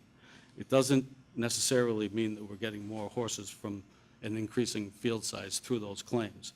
And if we were to use claiming as an indicator, in 2003, there were 105 horses claimed at the Plainridge meet, the most of any season ever, 2003. We averaged right around 12 races a day with an average field size over 8. We handled $4.3 million on track and $27.5 million export, a total of $31.8 million. And that's the best year that we've ever had. All the purse money, $3.8 million that was awarded that year, came from racing-related revenue streams. The 2003 season was a 100-day meet, and that's all those figures are in the 2003 on page 51, the 2003 Mass State Racing Commission annual report. And while I was initially impressed with the Horsemen's Association Exhibit 3 that showed growth with owner participation from 2015 to 2017, the numbers actually don't add up. So I'd like to offer a correction for that. In column 1, the count is off by 20. In column 3, 2017, it's shown a growth of 768. The actual number, when you add those numbers up, is 624. What's less impressive is how flat the Massachusetts ownership participation has been. 111 in 2015, up 7 to 118 in 2016, and down 1 this year of 117. Steve, what are, I got lost on that reference. Can you mention, is this, what exhibit is this? Exhibit 3 From their letter? The horseman's of the horseman's submissions. submission. Okay, and you corrected, in your mind, there's numbers off. Which ones were those? I'm sorry, again, I'm sorry. Actually, You said the 2016 counts? yes, I have it right here. If you don't mind, I can present it. Just tell Okay. them to me the same way you did. Column 1 should be 385. Okay, Column 2 is correct. And column 3 is should be 624.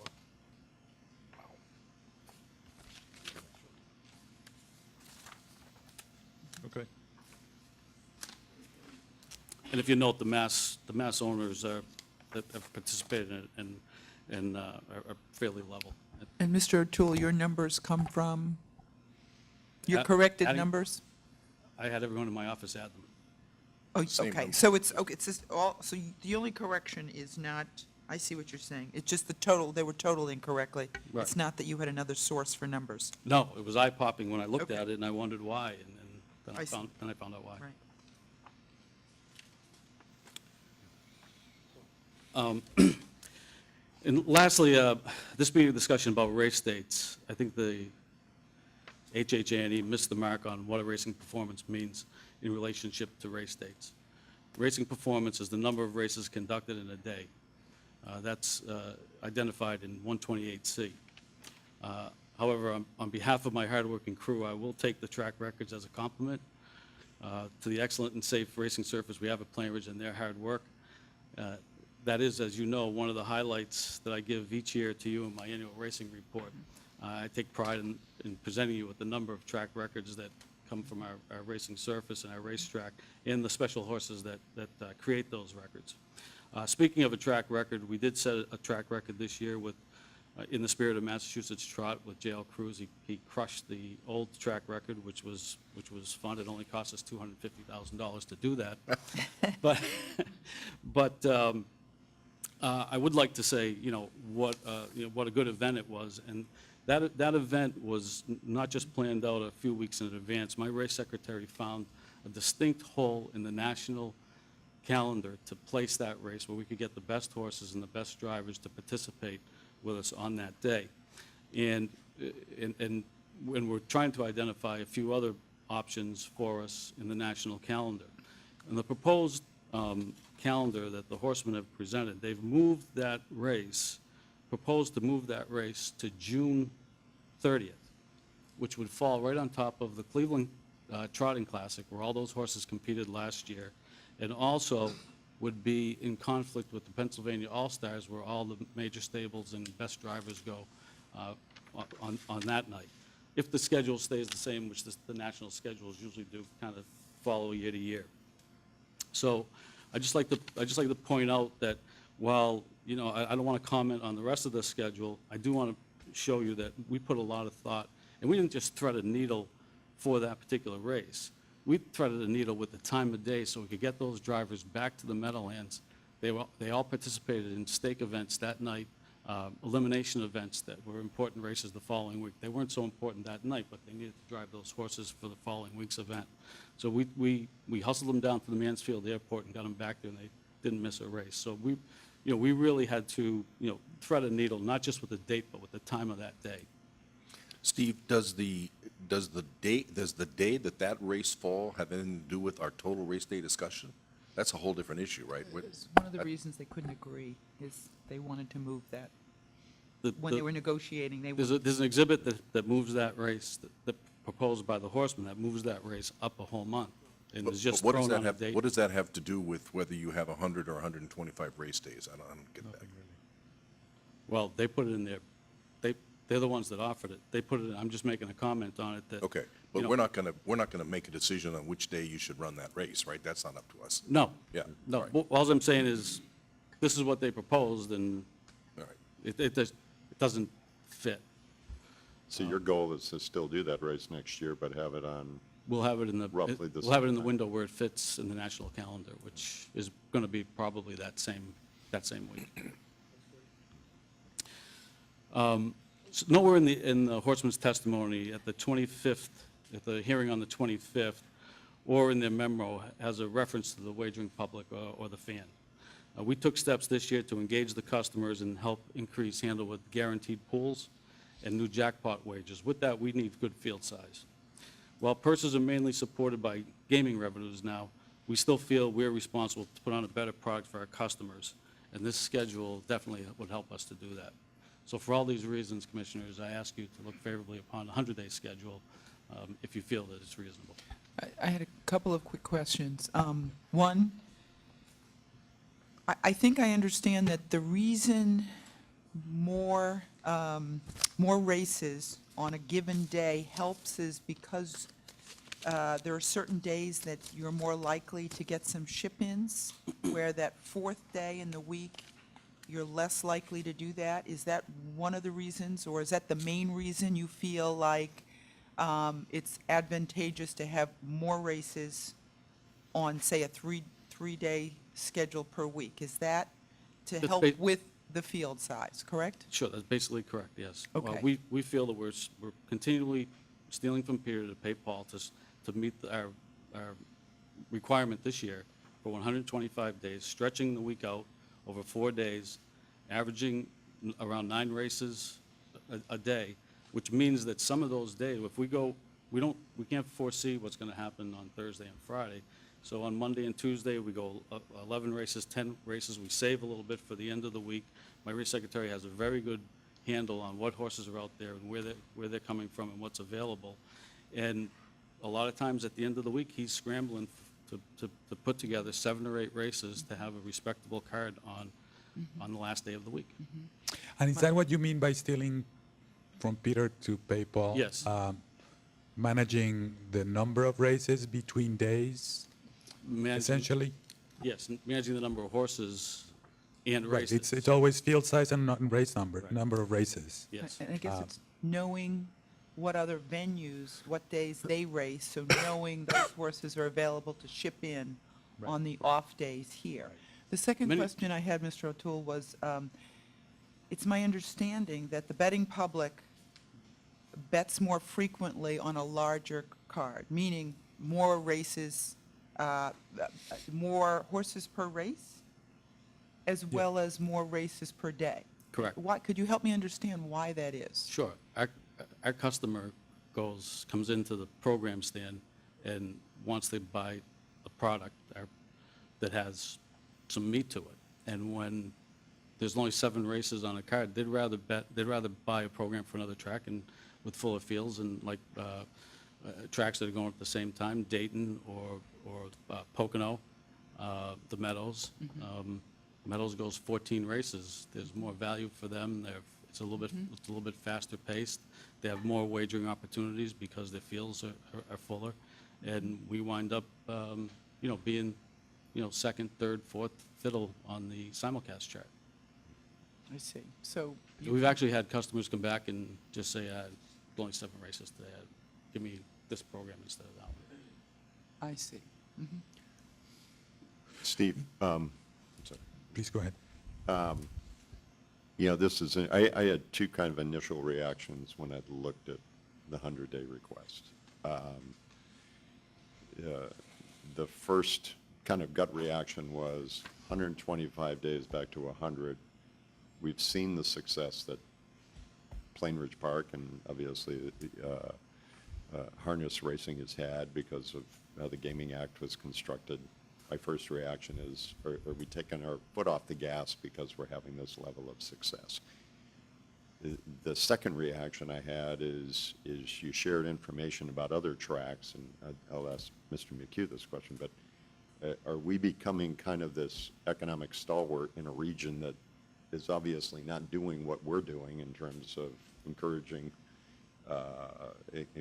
breeding, putting more money into purses, so some of these other tracks are doing success? I mean, are we kind of becoming the lone stalwart in the Northeast that's really the only one boosting harness racing? Actually, no. Actually, all of our competitors are doing the exact same thing that we are, so that's why we're in such severe competition. Some of the tracks that I mentioned, Freehold Raceway does not have gaming attached to its racing operations, so that's one track that still offers purses that are solely funded through the parimutuel revenue streams. But Saratoga, which is only 3 hours away, less than 3 hours away, Scarborough Downs, which we do get our fair share of horses from, but they have gaming attached to their purses. Yonkers is, right now, it's only 3.5 hours down the road. They give away the most purse money in the nation. It's huge purses on a weekly basis. So we're actually in Vernon Downs and Tioga, they both have gaming attached, and they're struggling right now. And their purses are pretty high because they're consolidating race days and consolidating races.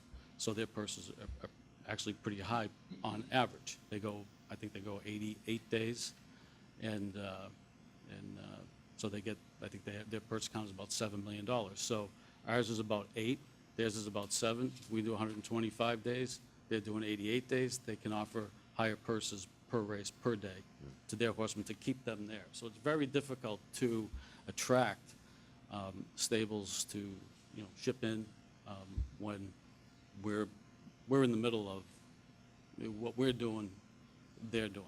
Some of them are starting to, come down a little bit. Maine and Scarborough Downs has canceled 20 days this year, and next year they're going to be racing less days. So they'll be able to boost their purses up and keep their horses where they are.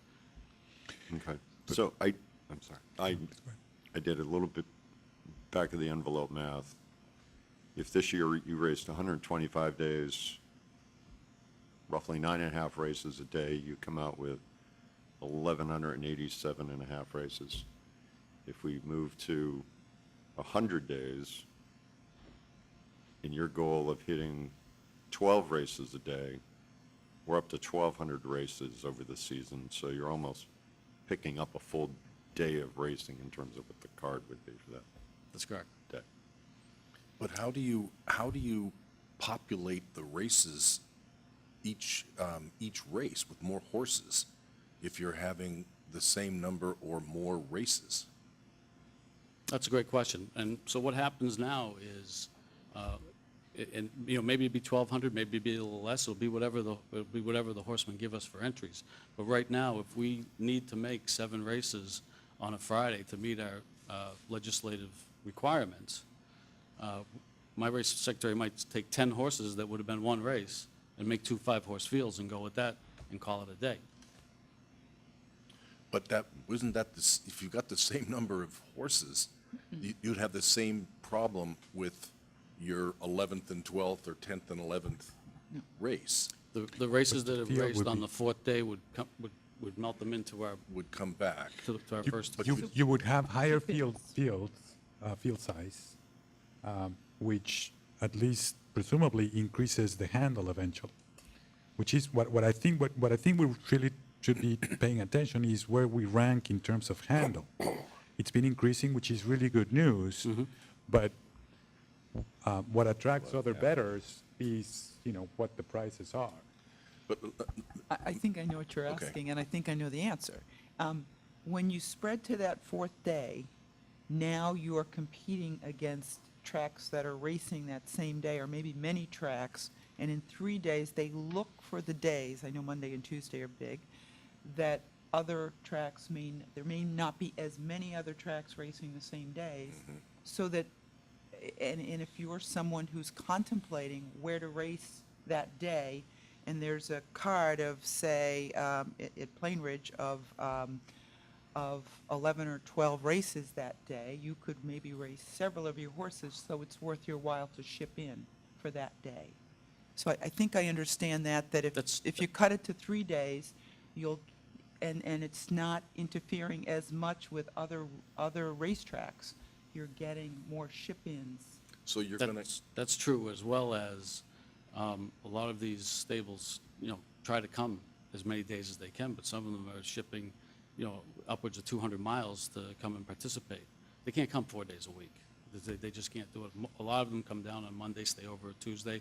They might come back on a Thursday, but then, as Commissioner Cameron noted, they have other commitments, other places on the weekends. But it's just it's a grind for them to continue to do that, 4 times a week. but is it, the 3 variables are days, races, and horses. And is if the number of horses stays the same, which Commissioner Cameron says they don't, there's more being shipped in.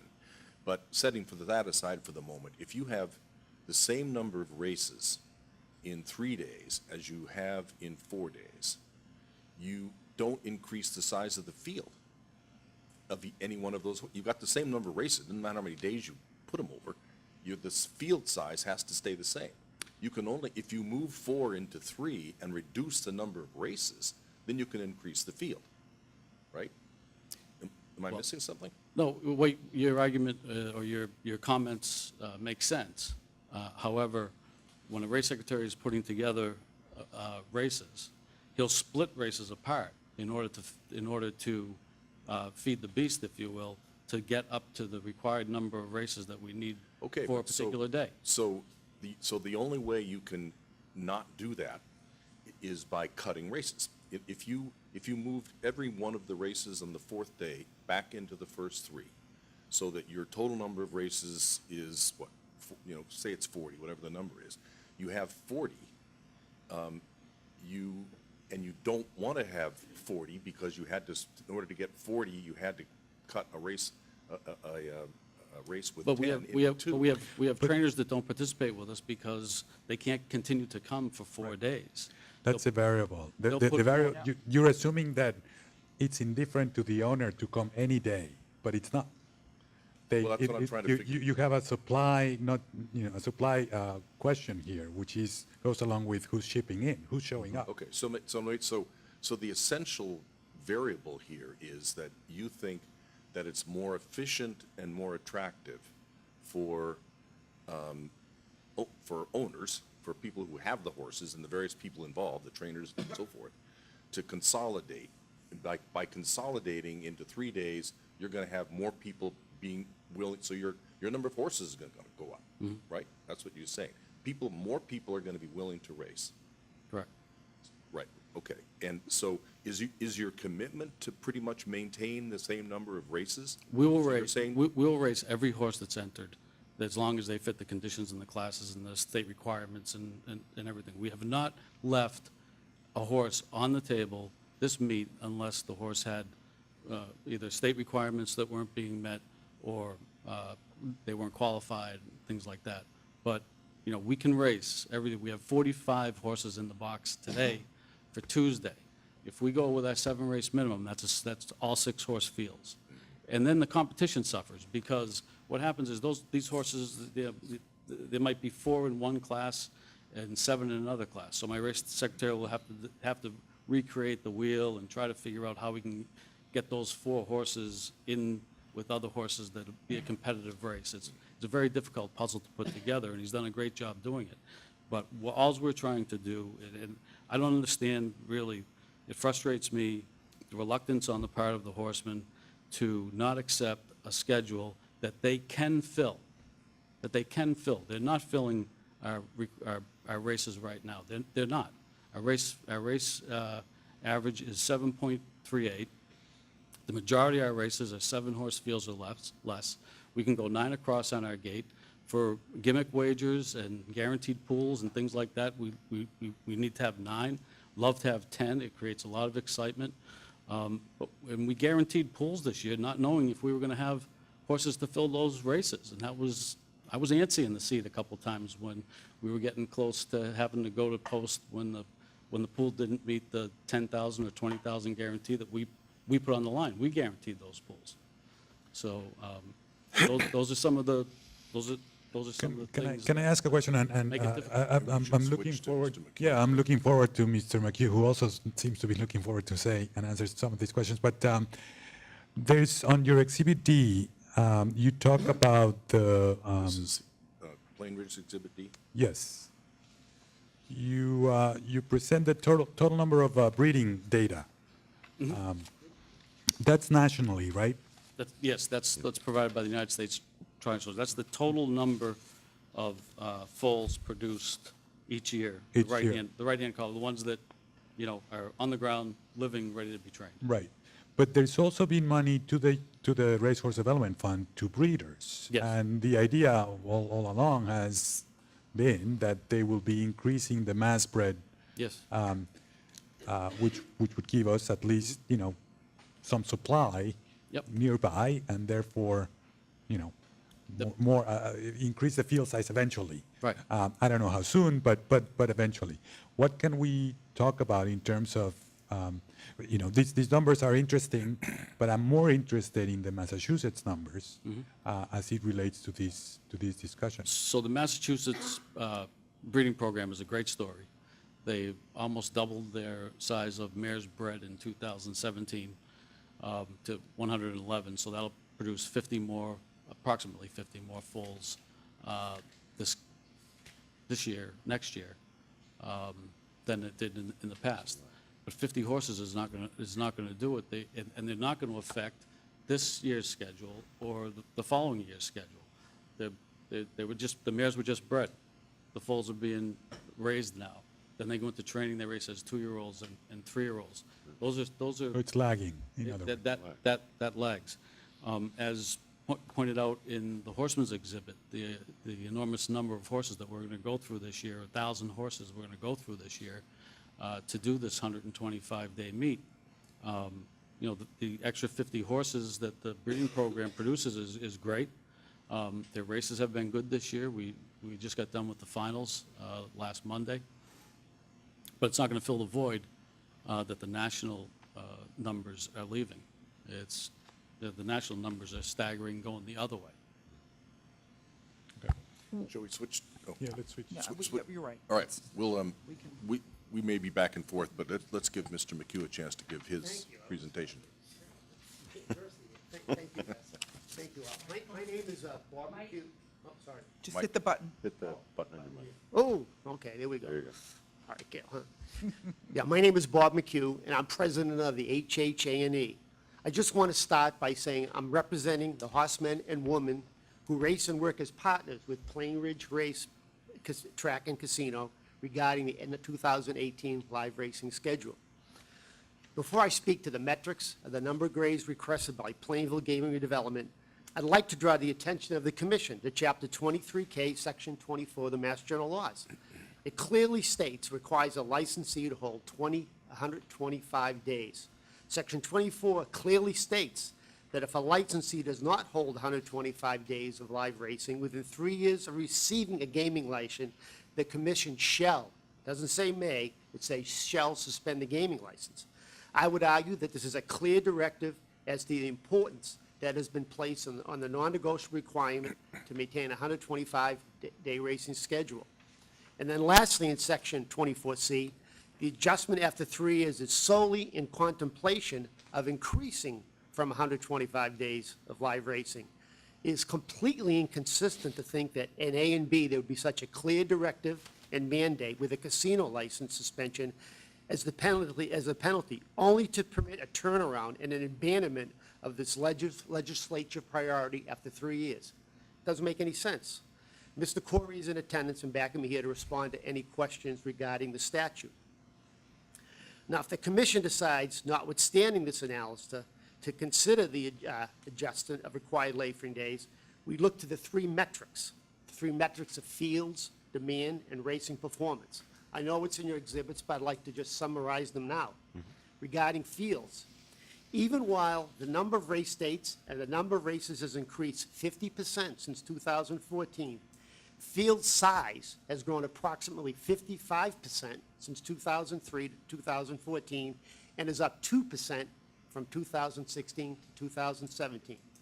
These numbers show that the horse population has grown faster, not a lot, but faster than the increase in dates and racing.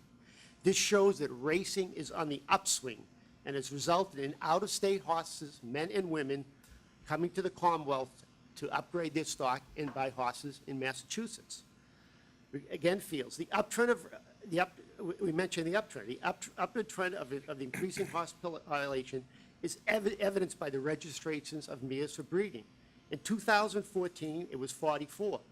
It's 111 in 2017, 150% increase. We would expect this trend to continue because of the success story of harness racing. We really think it's going to continue to grow. Regarding demand, the live hand and live product has increased substantially. The number of race days increased 56% from 2014 to 17, and total handle increased by over 200% during the same period. This clearly shows that the demand for the racing product is growing every year. We did note that the wagering in the Plainridge product has increased 27%, while the national average decreased by about almost 5%.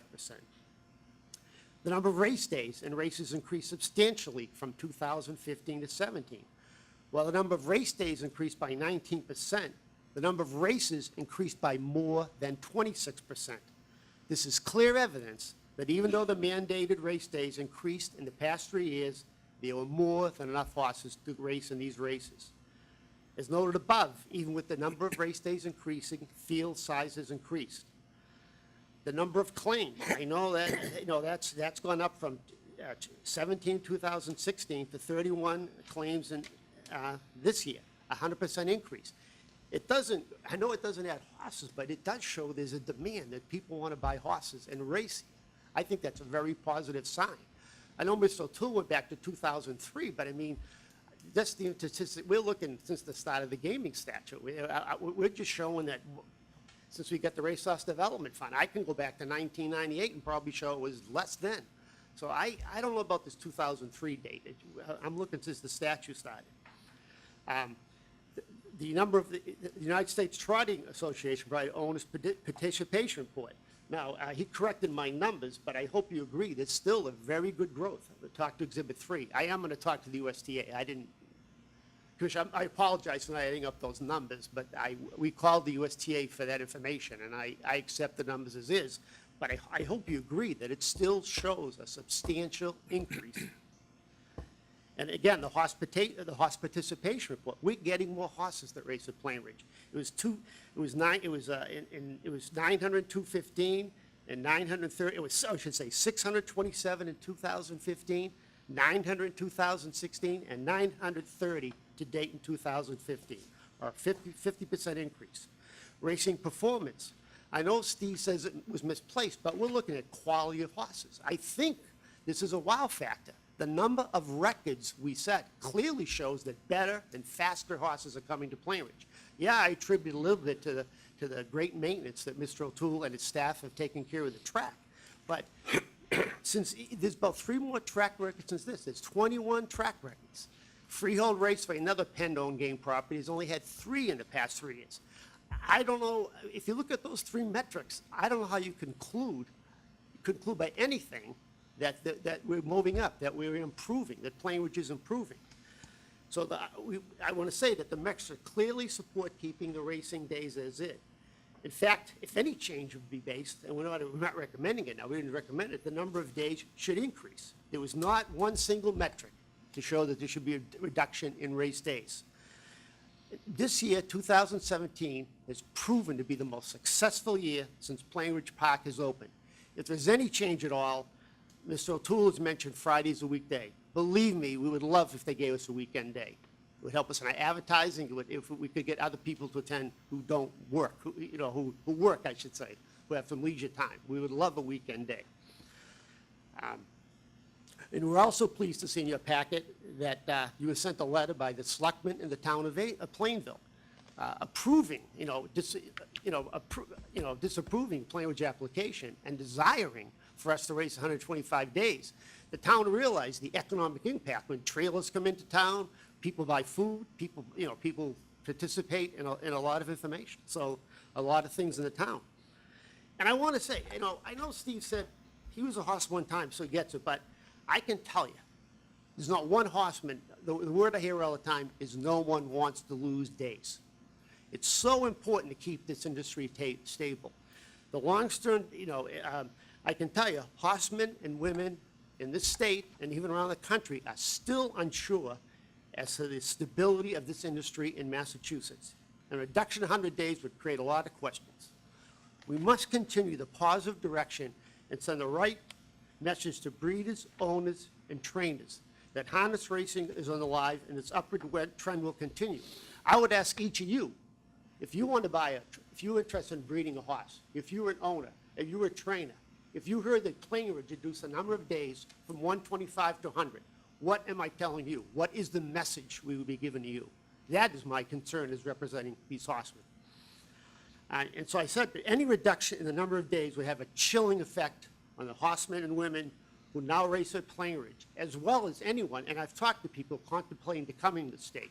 You know, I can't promise it's going to happen, but I really believe that we could get people opening a training center, you know, buying, I know the town of Plainville asked me that about the farms. There's a definite chance we could get more people open, you know, having a training center. We need that. Land is tough to get around here. There's only 141 stalls at Plain Ridge. Now, Penn Gaming, we believe, has an obligation to the citizens of the Commonwealth who granted them the only Class II gaming license, and to the men and women to continue to race a minimum of 100 ways and beyond. That was my script, but I want to say the horsemen and women want to work with Plain Ridge. We want to work with you guys. I think we've shown that. We know that working together as a team is the best way for everyone to maximize the income for the Commonwealth. In that regard, I know Steve just mentioned that he's disappointed the number of Massachusetts owners has gone down. We asked for a bonus program. We asked to give a bonus to mass owners, mass owned and bred. That was declined. We were trying to get an incentive which would advertise for people from live in Massachusetts to buy a horse. In his proposal, he said that we have not left to our agreement to come up with adequate entries. Well, in some ways, I feel we've been asked to drive the bus but not touch the steering wheel. You know, some of the input we have given to the condition sheet has not been accepted, and we would like to have more. If we're going to be responsible for adequate entries, we need some more input.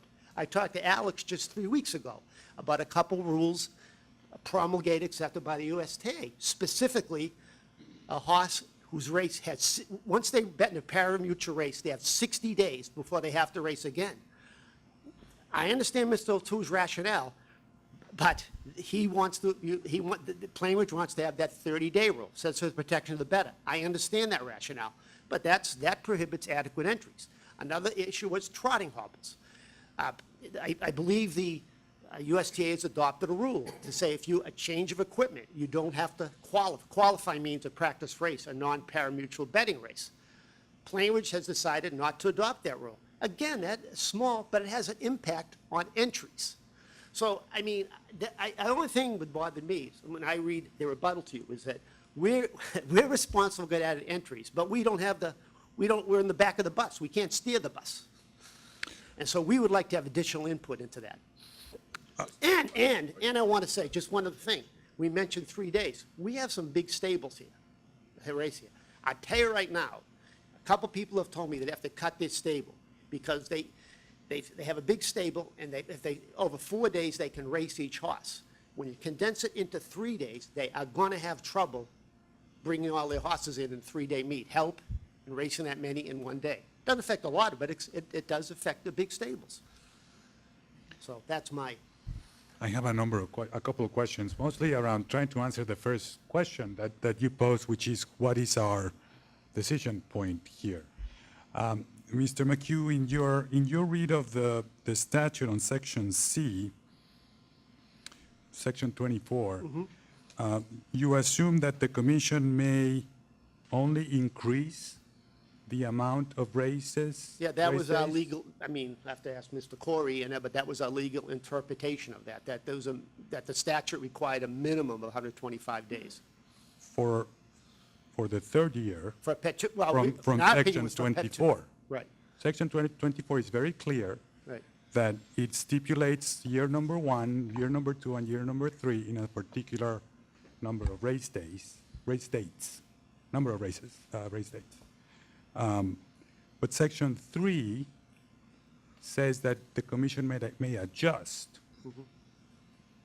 If it was only going to be an increase, couldn't the legislature have said may only increase the number of dates based on field size and everything else? Commissioner, we would argue that under 24... I think, Mr. Corey, please come forward into the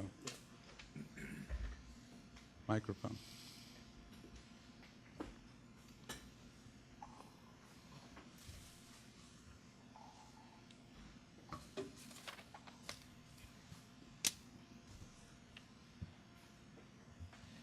Thank you, Commissioner. We would argue that you have to read the section in its totality. And when you read 124A subsection 3, in the third and subsequent calendar years of operation, a gaming licensee shall hold 125 days. The responsibility is to build up to 125 days and to remain at 125 days. That's supported in B with the thought that if you don't reach 125 racing days within that 3-year period, your license will be suspended. That's an incredibly harsh penalty where there's absolutely no flexibility by the commission to, with a lesser penalty. The license is suspended, so the whole operation shuts down. So there's a clear mandate that 125-day level be reached and maintained. Moreover, in C, the argument, we believe, is clear, since this is the first time that the expression gaming establishment, prior to that, the words used are licensee, that 3 years of operation of the gaming establishment refers to when Plain Ridge Casino got its operating license, which was June 24th, 2015. Yep. The 3-year period has not yet been. I want to take those issues separately. Okay. Because I also read your brief. But you contend that because of subsection 3, A3, where it says the third and subsequent calendar years of operation shall hold 125 days, that subsection C the adjustment can only be up. Correct, yes. Why wouldn't they say increase as opposed to adjust on subsection C? I think it's a lack of clarity in that section. Which brings us to the disagreement. But why would there be any need to look at racing days or fields or demand or racing performance if it was always meant to be a minimum of 125 days? We think the threshold has been set at 125, and those would be the factors that they would want you to look at if the contemplation was to increase it. What is, given your reading of this, what does section C add? Why did you have to have section C if all is required is 125 or more? I think just if the thought was to revisit it with an eye towards increasing it to a higher level. But it already says that. B says a gaming licensee may increase the number of lifing days if the licensee is holding 25. So they've already been authorized to increase. So what does C add? The ability of the parties to approach the commission to increase it.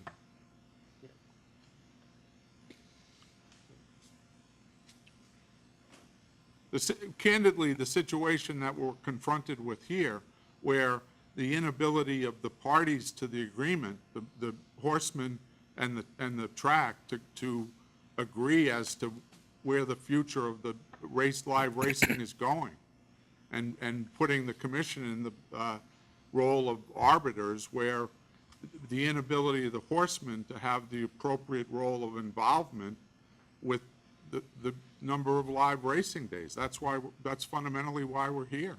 Can I ask also, traditionally, the legislature set the number of race days, but it was at least a tradition that there was a minimum number of race days per day, correct? Those were your opening remarks? 7 was the minimum number of races. 7 was the be minimum considered number a of racing numbers. performance. So that way, if there was always a 7 minimum, the legislature could just change the number of race days and assumes that the number of total races was just a formula. Put in, multiply times 7, because that's the minimum. What about the argument that if you increase number of races within 1 day, leaves you in a similar situation with the total number of races? If you have, which we're all interested in, by the way, as I understand it, if there's more races, there's more betting public that increases handle in that 1 day. that can attract, brings more revenues to the Commonwealth. As Bob mentioned, though, you decrease the opportunity for the larger stables to get their horses into the races. So you actually cut back on the ability for people who have more horses to get their horses into their races on a 3-day week versus a 4-day week. I don't understand that argument. Okay. How do you cut opportunity? Just, you could come Well, on the 3 other days. Okay, if you had 20, let me even it out. If you had 5, 10, if you had 20 horses, you'd have to race 5, you could race 5 on each day, 5, 10, on the 4 calendar days. Because of help and a lot of reasons, those big stables have told me, they can't get the help and consolidate those horses into 3 days. It puts too much stress on bringing them all down and racing in that day. They don't want to hire an extra person, in other words. Well, it's hard to get people, and if you're a trainer, it's too much back. It's a 7-horse paddock. So you also got the issue of 7-horse paddock, the 8th, 9th, 10th. I think with the number of shipping stalls and coming back and out, it's a very stressful process for these grooms. Plainridge bring the doesn't horse have out the in. space to handle the load. They can do it, but it's very stressful. And it makes it just like your workload, I'll compare to your workload. You can only get so much done in a day. You can only do so much in a day, and now you're asking someone, 2 days may be even better, but now you have 10 horses a day. It's just, I've been told, I'm an owner, Steve is has been a trainer and driver, but I've told by a couple they would have to cut this stable. They just can't do it. And here we go, they would be back next year and say we want 80 days because the big stables would have to cut. But on that note, so it would be equivalent of someone like me working 40 hours in 4 days, as opposed to 8-hour days in 5 days. Yeah, except it's 4 to 3. I'd rather you work, I'd say you work 40 hours in 4 days, and now you work 40 hours in 3 days. That's a better, How many, that's tougher. Okay, I get the Because you got argument more that, horses, that it stresses the operations, but how Yeah. is that detrimental, and I don't know that you use these words, but why is that not acceptable to the horsemen to have the same number of races in total, assuming that it's now in less days? And one argument is that the stress that it puts in the operations. I get that. Is that the only Well, one? let me, the general, I'm talking about the horsemen now, whether it's me or not. The general horseman I've heard is, let's take Plainridge Casino. They make most of their money from the slot power. The feeling is, and I think it's happened around the country, when tracks reduce race days, you don't get them back. Every track around the country that's reduced days, I don't know, I can't say for sure, but you don't get them back. And again, at some point I leave you with this. I have a friend of mine who I'm trying to get a mess on about horses with me. What is the message? What is the message if we cut days? But you see, you're not answering the question that Okay. I have, which is, do you really care about race days or Yes. number of races? Because number of races in total, which is the argument that Plainridge makes, Yes. could conceivably leave you, the same. It could conceivably, but again, I'll go back to the big stables. That's one factor That's that one I factor. understand. Yeah, I want to understand any others, if there's any others. right, the economics of it. The Is there- economics. Is there some reason why it's not in the economic interest, passing this issue of stress on the system, which is set that aside, passing that issue from an economic standpoint for your membership, how is it worse to have the same number of races in 3 days than in 4 days? Because the message it sends to the That's the- public All right, and so it's not a to matter the of economics. horsemen. So from a matter of your own economics, what you're concerned Well, I about, mean- let me just finish what I'm hearing you guys say. I'm hearing 2 arguments. One is there's some sense of momentum and so forth that you'd like to keep going. You think it gives a bad message if you cut the racing days.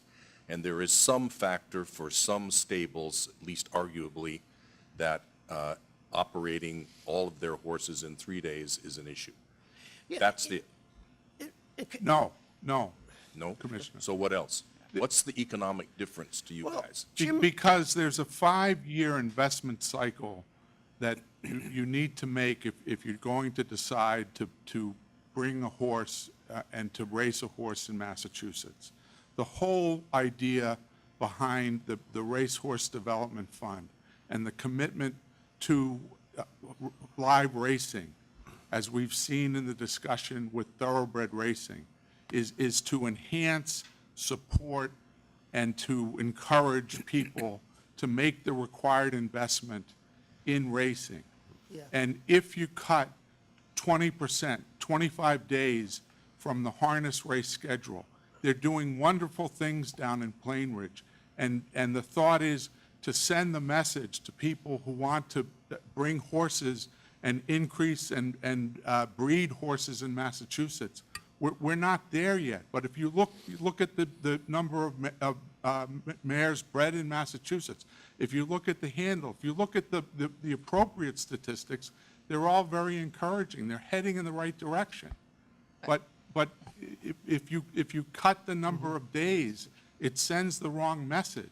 I see that argument if you've cut races. But if you're not cutting races, I don't know how you don't go to your membership and say, look, you have the same amount of races. I don't see the argument. I do see the argument if you cut races. Right. But it's also, Commissioner Cameron, you mentioned at a public hearing about protecting the local person. Again, PGI has control over the condition sheet. If they don't fill, we have to give a certain amount of money, those purses are going to go up. I mean, we are concerned about protecting the local horsemen. I have to say, those Fridays, there are mostly races written for the local horsemen, the guys who have just been here for years. They have to move on, I understand, at some point and get better quality horses. But if the number of races, and if the number of races do not fill, say they don't fill, it's back to 10. That means the purses will go up. And that's going to me, attract people just coming in, shipping in and leaving. And some of the local horsemen have supported Plain Ridge over the years, maybe. But here's something to understand. In this chart of the owner participation, the number of race days went up by what, 10 from 16 to 17? Yes. From 115 to 125. What that did was attract 75 more horses from out of state and one less horse from Massachusetts. So what you're doing by increasing racing days is increasing more opportunities for out-of-state horses to come to Massachusetts. Well, The number of Massachusetts horses went down, even though the racing days went up. we're talking about the owners? Yeah, Well, that's why Mr. that's the data that you gave us. Right, that's why Chairman Crosby, we wanted to put something on the condition sheet to encourage mass ownership, to give bonuses, to encourage people from Massachusetts to buy horses. Yeah, but that's a whole different issue. I mean, Well, that's I mean- not, what, Well, that is authority that we don't have. This condition sheet that you presented and that I've heard for the first time, some of the rules that impact entries, I find fascinating, but that's something that we clearly don't have the authority to approve or try to arbitrate. right. So that, I think we should leave that one aside. Okay. I find both of these issues really perplexing, and I want to come back to what does the statute say? But I don't know how much of this stress on big stables is a factor. I don't know how to measure that or how big a deal that is. So I can't weigh that one very well. This momentum thing is all a matter of what you say. Just because you're now saying it's going to create a bad sense out there, well, it shouldn't. I mean, you can just make it differently. Do a promotional campaign that says we're upping the number of races, or we're upping the number of horses, or whatever. There's more money coming from the racehorse development. Yeah, right. actually. There's more money coming. So There's the split change. and since the only consequence that we can see, based on your data, is that more days are giving more opportunity for out-of-state owners rather than in-state owners, and our job is to protect Massachusetts owners, among others. I don't see the nexus between the interests of your membership and more days, other than this ethereal momentum thing, which I think is a self-fulfilling prophecy. If you go around and tell everybody it's going to be a bummer if we go from 125 to 100, maybe it will be. We don't- But if you're a part of a strategy to say Massachusetts is on the rise and here's how we're doing it, then it doesn't have to be a negative to the momentum. I'd like to ask Dr. Lightbaum and maybe Mr. O'Toole about the stress. Is there, to create a situation where it is difficult for the larger farms and owners and/or our own staff? Is that a problem with, say, upping the number of races per day? So it'll probably vary for each individual trainer and owner. Some owners and trainers, it'll be a benefit.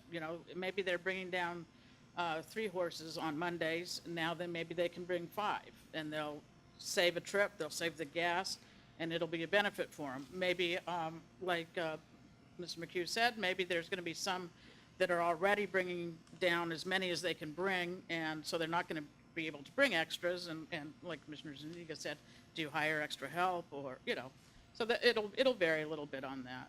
On our help, I did talk to Executive Director Bedrosian when this was brought up. Most of our staff is seasonal, since racing is seasonal, and they're basically on a day rate. It's per state, it's an hourly rate, but basically they're paid for performance. And so we've had very brief initial discussions on how we might have to look at how these people are compensated if now they're doing the work of 4 days in 3 days. I see. to So be if they're fair. paid hourly, then they just work more hours per day as opposed to an extra day? Well, that's what would happen if they're adding extra races. It'll instead of getting the 4th day of pay, now they'll be out that day of pay, and they'll be asked to do more work over a longer period of time on the days they are working. But that's something that we would address on our end. Mr. O'Toole has said that most of his racing staff is on salary, and he doesn't feel it's going to affect them. How does, Go, wait, just, I think you were going to answer Commissioner Cameron. As far as the stress, we don't have too many 20-horse stables, first of all.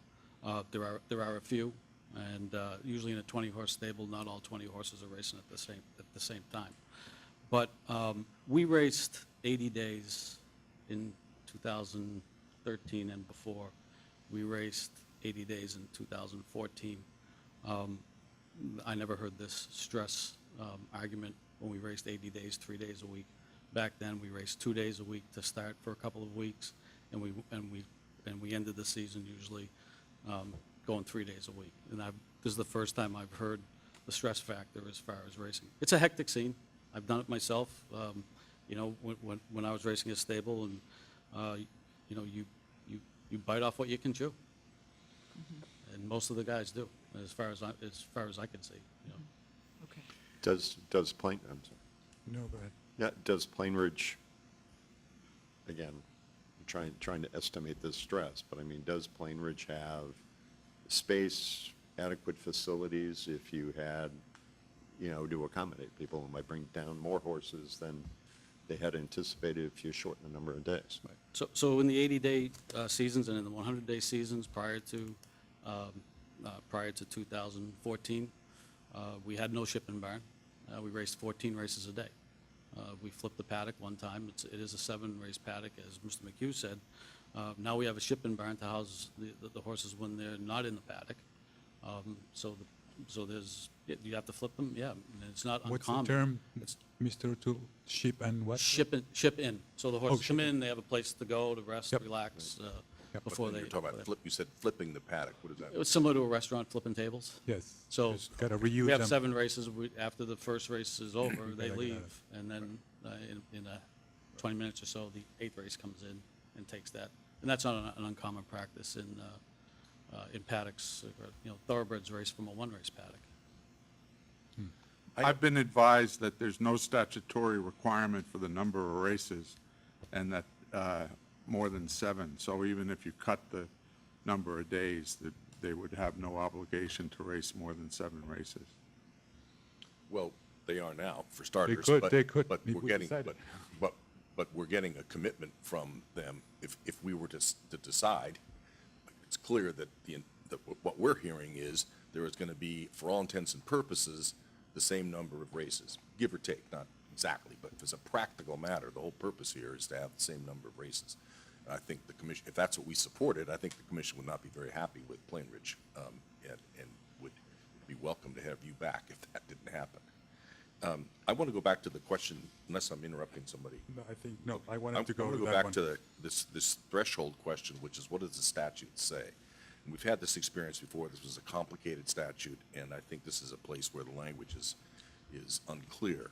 But is it your understanding that if Plainridge wanted to increase the number of races next year, that they could do so on their own hook, have nothing to do with us? No. I think that the statute requires the continuation of 125 racing days, and that if they wanted to increase it above 125 racing days under Section 24C, that it would require consultation with the Gaming Commission and between the parties. So that means that the sentence B, the first sentence, a gaming licensee may increase the number of licensed racing days if they're already holding the minimum of 125, is essentially meaningless. It's No, that says within 3 years. Yeah, well, this is 3 years. Next year would be the 4th year. I don't agree. Well, all right, then what about the year after that?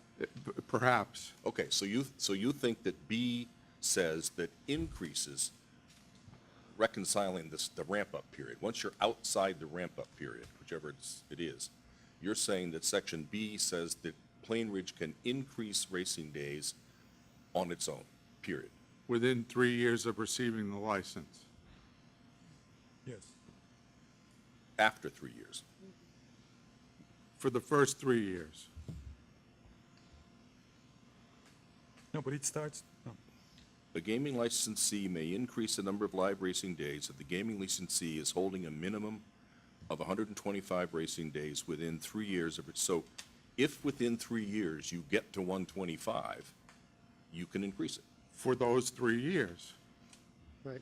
All right, so if that's not what it says to me, but anyway, so what 3 says, so 3, Section C is really the operative section with respect to changing from 125.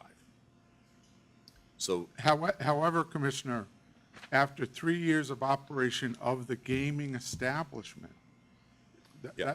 We're going to get to that one. well, that's a different. We're going to get to that one. Okay. There's 2 different issues. I mean, Imagine that it's 4 years now. yeah, imagine that it's 4 it's years. 2019. Yeah. Yes. Right. Yes, Right. thank you. Okay. What So, about C? so C, if that's the case, if it's locked, in your view, it's locked into 125, unless the commission changes it,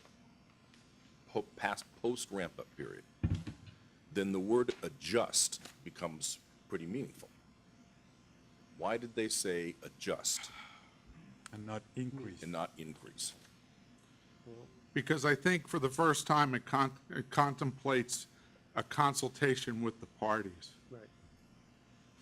That's not mutually exclusive. No, that doesn't have anything to do with the word. We're having the consultation, which is great, but what about the question of adjust versus increase?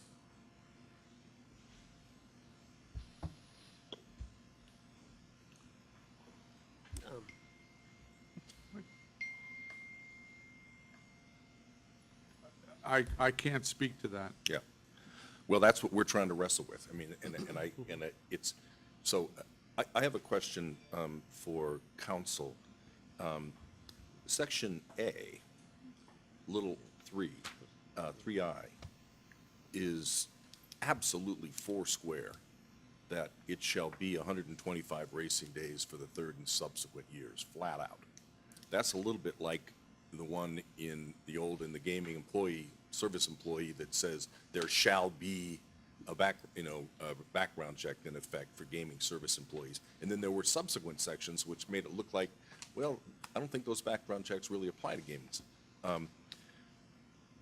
How do we reconcile that four-square statement about 125 with C, which says, in effect, notwithstanding what I just said up above, the Gaming Commission can adjust them? So I think as the commission has grappled with racing issues before, you know, racing is governed by a multitude of statutes that have different rules for different breeds. And so you have to read the gaming amendments basically in conjunction with what 128A and 128C provides. You also have to think about the fact that the legislature knew that 128A and 128C were there. So things like you have to race 100 days in order to simulcast have to be read in conjunction with 24. What we know from the legislature's past history was that every year the stakeholders went back to the legislature and asked for a change in the days. So the way I look at 24C is that the legislature understands that there might be some kind of a change.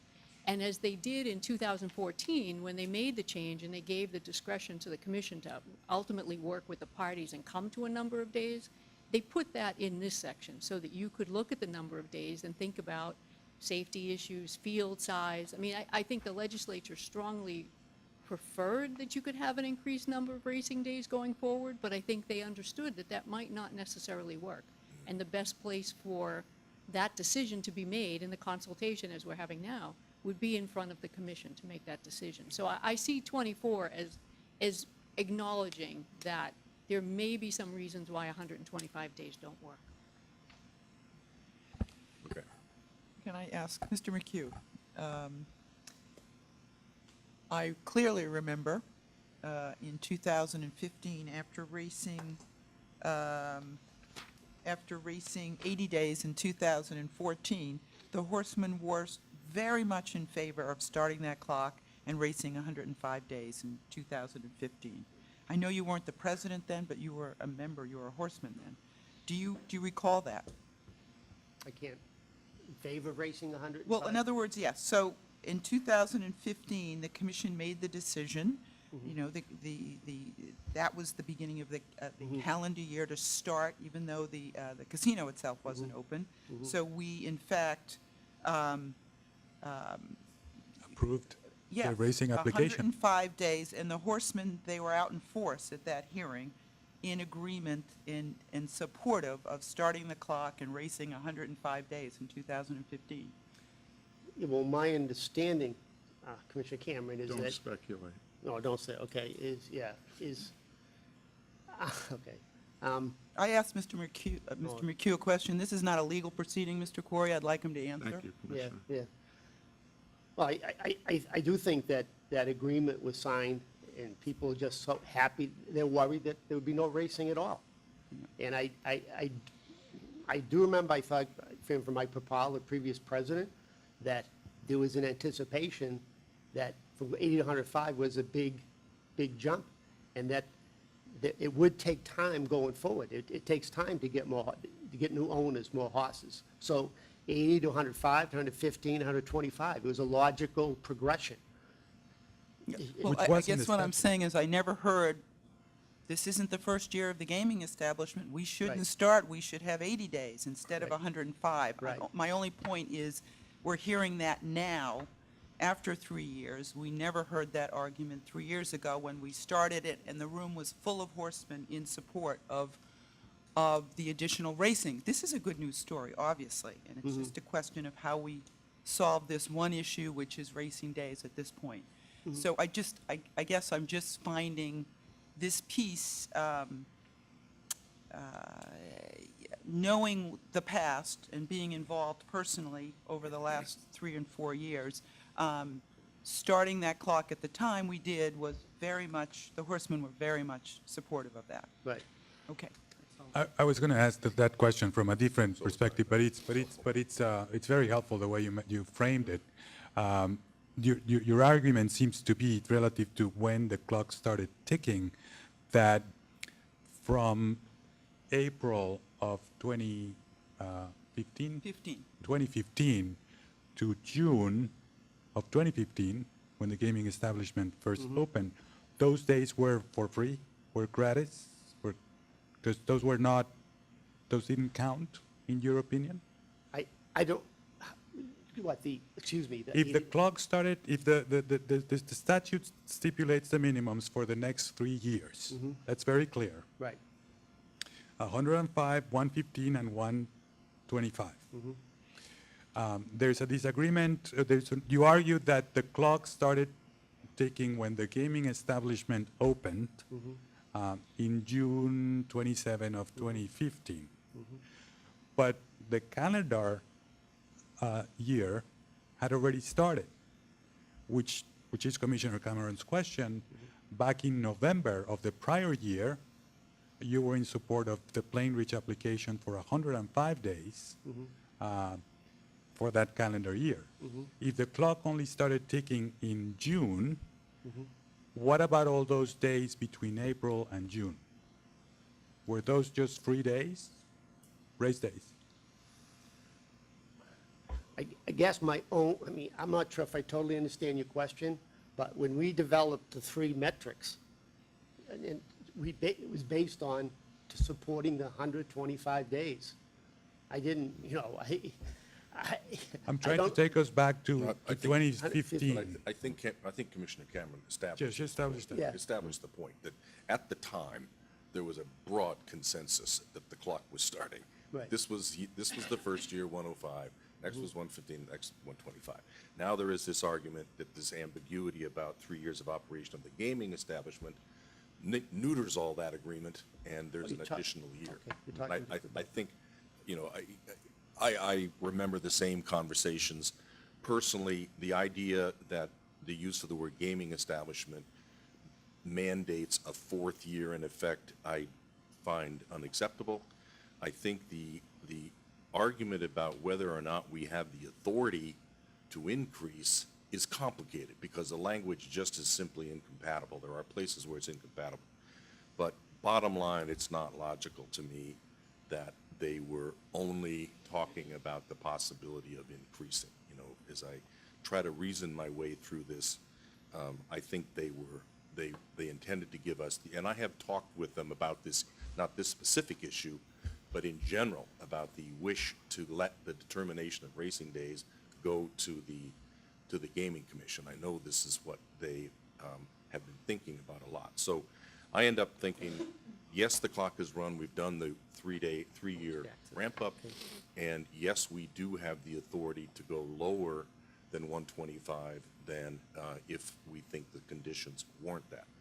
What I'm still wrestling with is whether or not I think we should go lower than 125, and I think that's a really close call. I guess as a sort of a summary, it's a really close call, and because notwithstanding the fact that the racing days are going up, the field size is going up, the races per day are going up. They're going up slowly, but they're going up. I find it very troubling that the Massachusetts horses are not benefiting by the increase in racing days, and that's what we're really about here. Now, it doesn't make me feel good to bring more race days for guys from Maine, who are the ones that benefited the most. They increased the most, the Maine owners. So I'm very, but if we're in consensus, I'd like to narrow us down that we're talking now about the remaining issue, which is, do we agree or not with the wish to reduce from 125 to 100? And focus the rest of our energy into trying to resolve that. I agree, Mr. Chair, that they have met their 3-year commitment, and I agree that we have the authority, I agree with your analysis, that we have the authority to now opine on race days. Okay. I agree. So those 2 do we points. want to sort of, Can I just Yes, ask, please, just ask a question of Director Lightbaum? Do I understand that having reviewed our general counsel's memorandum on what the statute means, that you have reviewed these contending positions and have concluded that upon a consideration of the issues relating to field demand and racing performance, that you're recommending to us that we should accept the Plain Ridge proposal that Mr. O'Toole has addressed today? No, I specifically left that out of the memo as to the number of days. I've discussed it with Executive Director and Council Blue, and that is clearly under your decision to make. Basically, I do concur with Catherine's memo about the number of the year when it started. At every one of our licensing hearings, it's either been in the memo that But we're has been past written that. up. We're Yeah. past that one. So, Whatever, so- but I think Commissioner McDonald's asking, what's your opinion on these? This is a matter of So- judgment Yep. calls on these issues. So it's a difficult question. I totally understand the track's position where, if you look at the Fridays in particular, those are not a good card of racing as far as the number of races go, as far as the number of horses in those races. I think we had, last week or the week before, the first race, there were a couple of scratches, horses that didn't run, and we were down to like a 4-horse field, and the bettors don't want to bet on that, and that's just a fact. And any time you have a racing card, you have to assume that there are going to be a few scratches, horses that for whatever reason aren't going to be ready. They were ready at the time of entry. By the time the races come up, for whatever reason, they're not racing. But on the other hand, I also understand it is a very good story that we have to tell on how things have been improving. The two parties got to the point, I believe, where Plain Ridge was offering 105 days, and the Standardbred group was looking at 114. 120. And What? so, 120, I think, with some conditions, 120 with added conditions. yeah, I don't know if Steve remembers it being 114 or 120. I thought it was down to 114. But, and like Mr. McHugh was saying, there were some different concessions made. I thought it was very generous of Penn to be offering a 3-year agreement with the 100 days, just because it does give some stability, but that didn't sway the horsemen. So they had, Plain Ridge had pledged to not come back next year and reduce again as they were concerned. Right. Is that part of your proposal now? Not to reduce? We have no intention to reducing any further. But We apparently, think at one point, you made a commitment to that point. Would you make that commitment now as Yes. part of this? To make it Definitely. over 3 years. Yes, Right. yes. So we don't have a straw man out there that you're going to come back next year and come back for another reduction. No, and that was one of the concerns that Bob brought to the table on our very first meeting in late August, that the two things, that the season remained the same, and if you reduce days, then the horsemen are going to come back and say, well, they reduced days, then it's going to be to 80 and then 50, and Yeah. and I assured Okay. him at that time that we had no intention of All doing right, it. well, that's good. Okay. I'm a little confused on this. I read the materials and did my best to understand them. Under recommendation on the second page of your memo, Director Lightbaum, the recommendation is the Racing Division recommends the commission approve the application of Plainville Gaming and Redevelopment for live horse racing in 2018. Why? Well, I thought their proposal is 100 days. Yeah, maybe I should have clarified that, in the part above that, I mentioned that the groups would be giving their presentations to you on the number of days. So that wasn't, And so I wasn't including the number of days in my recommendation. You're not approving their proposal, is what you're saying. I'm leaving that up to you all to decide. But if you want my opinion, I think you settle between the 114 and the 105 and go with the 110. And that gives Split the baby. the racing office the opportunity to look at the horse population over the course of the year. As Steve has mentioned, the racing secretary is very good at knowing when there may be, fair racing up in Maine, and those people aren't going to be able to come down. And that's going to be a particularly tough week to fill races, so maybe they don't race a day that week. Maybe at the beginning of the meet, when I looked back at what we did this year, it looked like some of the summer months were pretty strong, so maybe you race that extra day in the summer to come up with an amount. But the splitting the baby here doesn't really go to the issue which seems to be the real motivating factor behind the horseman's resistance, which is this momentum argument. Yeah. I mean, it feels like it feels like there's a real passion for the horsemen that this is gonna be a bad sign and will destabilize an industry which is being restored. And I don't know whether But there- splitting the baby solves that problem. There's another sign that operates here, which is also a good news story, but and that has to do with the field sites and all these, the three different factors that, sort of work against each other, and that is the handle. If there's an increase in the handle, and that's also an important part for the economic development of the Commonwealth, we all benefit. And if the claim is that in order to compete and increase that handle, we have to find where there's better days, and the argument that at least Plainridge makes is with 3, you'd be better able to do that, given the fuller carts and the fuller fields. There would be an increase in handle, Right. which is in the but how interest does- of everybody. But how does that cut to Director Lakebaum's point about 110? No, that's, That's saying stick with 100. You're accepting Mr. O'Toole's assertion that consolidating into 100, basically the same number of races in 100 days is going to increase the handle, right? Is that what I heard you say? Yeah. Which is a reason for Right. us to do that, because we Right. have an interest in increasing the handle. Yes. Right. yes. And I was. So it would be only not as much, but, a little bit more or less, I guess. Mr. Chairman, if I could just say one thing. This has been a long and fruitful discussion. The interesting thing, I think, is, just to put this in context, is we're still in this, racing still in the semi-purgatory state, in the sense that the racing laws are going to expire midway through the year next year. So to the extent, which I know I can totally understand the horseman's concern that there's you lose momentum. The legislature has huge decisions to make next year that I think are going to have a lot more effect on momentum of the racing industry, not to diminish the decision you will make here. It's a very important decision.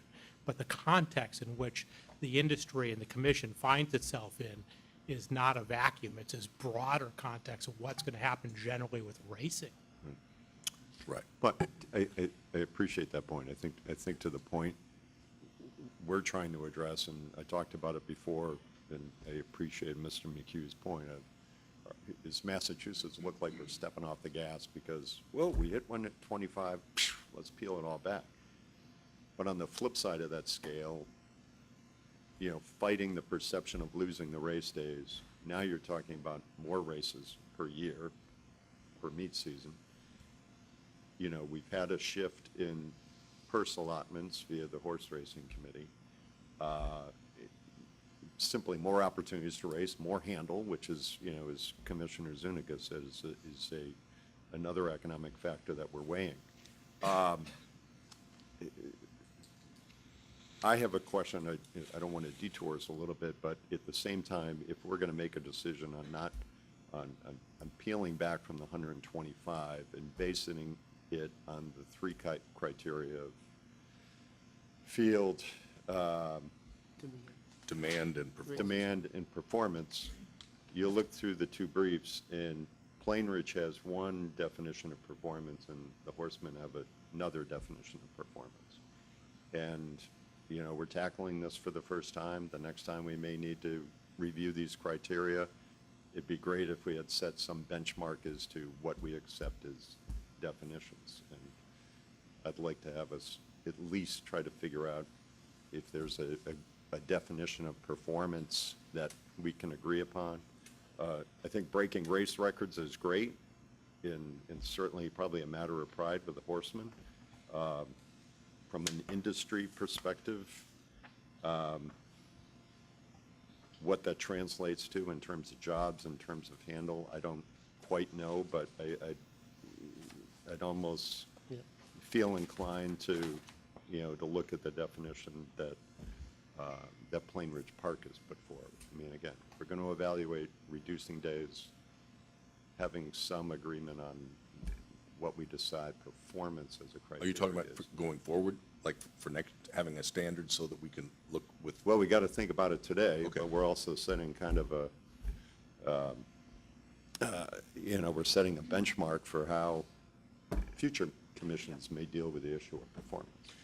Well, one thing that I find very important to consider is this notion that Dr. Lightbaum corroborates relative to what appears to be the Fridays, the most difficult day, that if you have, because it's one thing to think about average field sizes, but it's the ones that are at 4 horses that are really problematic, because then the handle really decreases if you have only 4 horses in that race.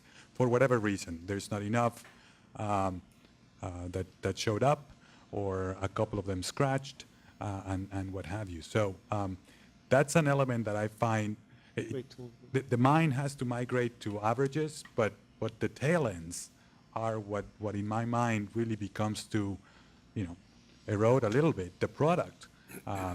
If people who are around and they see that, well, that's only a field size of 4, I'm going to go concentrate on something different. Chairman Krause, could we also ask for a week, we'd like to request for a weekend day to race? A weekend of Saturday or Sunday? Well, that's where we start diving into the whole purse agreement that we've never had, that nobody ever contemplated, No, that's not. That's really within a our- commercial, within our that's purview. not in our purview. All of those conditions are great as you're negotiating with the track. and I think the racing performance with small r and small p, anybody can define racing performance however you want, but the brief from Plainridge defined racing performance pulls the defined term out of 128C and defines racing performance as the conduct of at least 7 races per day, and deems that to be the minimum acceptable.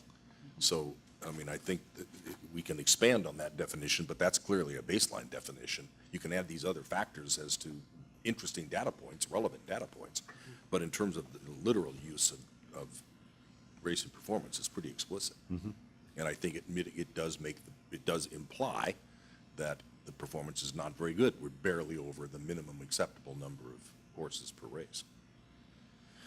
Well, excuse me, did you want to say something? Well, 9.5, yeah, okay, no, I'll just, I'm sorry, no. no, at least, no, this is, the conduct of at least 7 live races. Oh, okay, no, I'm sorry, I was wrong. I was talking about horses, right, I mischaracterized that. So, number of races per day, so the minimum is 7, we're now operating at 9.5, which isn't bad, right? No, that's- A lot better than the minimum, right? Right. Okay. Maybe it's time to sort of take a straw poll here to see whether or not we are, where our minds are pretty well made up, or do we want to debate this further or add something else? At the moment, we have, we have 2 proposals. We have the Plainridge proposal, which is 100. We have the Horsemen saying, no, that should be amended to 125. And Alex has just thrown out, the possibility of splitting the baby, and if we do that, has recommended that we do it at 110. Do you want to tell us where you all are and see whether we're ready to have a vote, or do we want to keep talking? I don't think we need to keep talking. I think, Yeah. and I have the least experience in this, but so I'll just lay out, a couple of thoughts that Okay, I have. good. One is that, on the legal issue as to what the meaning of Section 24C is. I reviewed Mr. Corey's memorandum, and I reviewed the memorandum by our general counsel, and I find that our general counsel's conclusion that the word adjust is a neutral term, and that empowers us to adjust either up or down. With regard to how I come out on the consideration of the 3 factors of field demand and racing performance, this is just a kind of thing that I am inclined to defer to those people on our staff who are empowered to make these judgments on the basis of their specialized experience over time. So I'm inclined to accept the recommendation of our director and approve 110 days. Anybody else? I'm on the same page essentially, for the reasons that you state. All right, there's two opinions, two tentative proposal, support for the 110. And I think, frankly, Plainridge made the stronger argument here today and followed more closely with the law.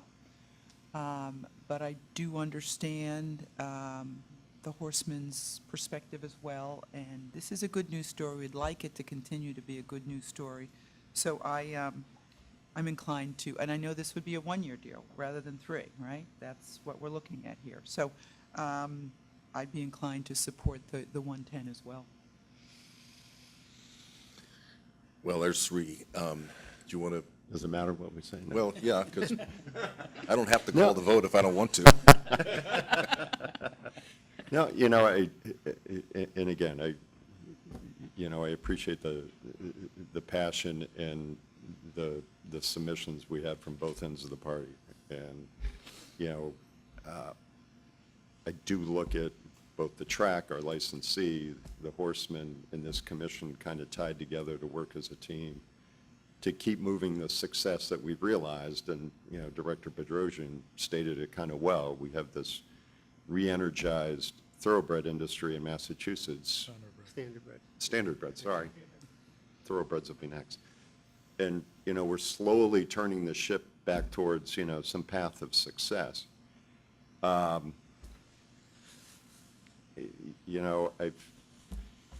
think there are ways to get over the perceptional hurdle or the perceptional challenge that, the members of the Horseman Association would have of this, oh my gosh, we're going from 125 to 100. A lot of that is based in just past history. You add the equation back on the other side of the 3 arguments as to why that's a good thing, more races, potentially more races, better handle, and, if we could find a way to add the 30 ingredient of a multi-year deal, so we're not back talking about this again next year, I think that shows stability and it shows us continuing to move in the right direction. I'm a little hesitant about kind of landing in this, at this number that seems to be, a compromise, without really having some information to kind of test out what that would look like in number of fields, number of races. And I would hate to have us back here next year talking about 110, couldn't do it, now we're back to 100, and we just continue to fight this perceptional battle. Which is the reason we encourage the sides to negotiate and come to an agreement before it gets to us, frankly. Absolutely. What we did here is, if we do Absolutely. this, is continue there, 114, 105, and, kind of continue the negotiation for them. So I agree, the better option would be to have the sides agree, but that wasn't Yeah. the case we were faced with today. I'm really not that concerned with, I don't find the argument about sending the wrong signal by decreasing 125 to 114 in this case, or 110, or whatever the case may be, that persuasive. What I've been trying to make the case is that the average better is going to look at all these things that, as you mentioned in their brief, Plainridge Park articulated well, which has to do with the handle and the field size and the number of races per day, which are all good news. They're going up. Everybody can agree on that. I was thinking, given by the submission of the briefs, that I would favor the 100 days that Plainridge submitted. But after all the discussion and the complicating elements that come into all these, including all these rules that we should not be weighing in, I figured, as Dr. Lightbaum and you as well, that maybe splitting the baby and getting the parties just, together, closer by issue of, again, splitting it was a good outcome. But if you don't consider the momentum argument really compelling, and do find the arguments that were in the PPC brief compelling, this is just sort of compromise because that's fair and reasonable? It's compromise sort of for the sake of compromise? Essentially, just to get it out of the way.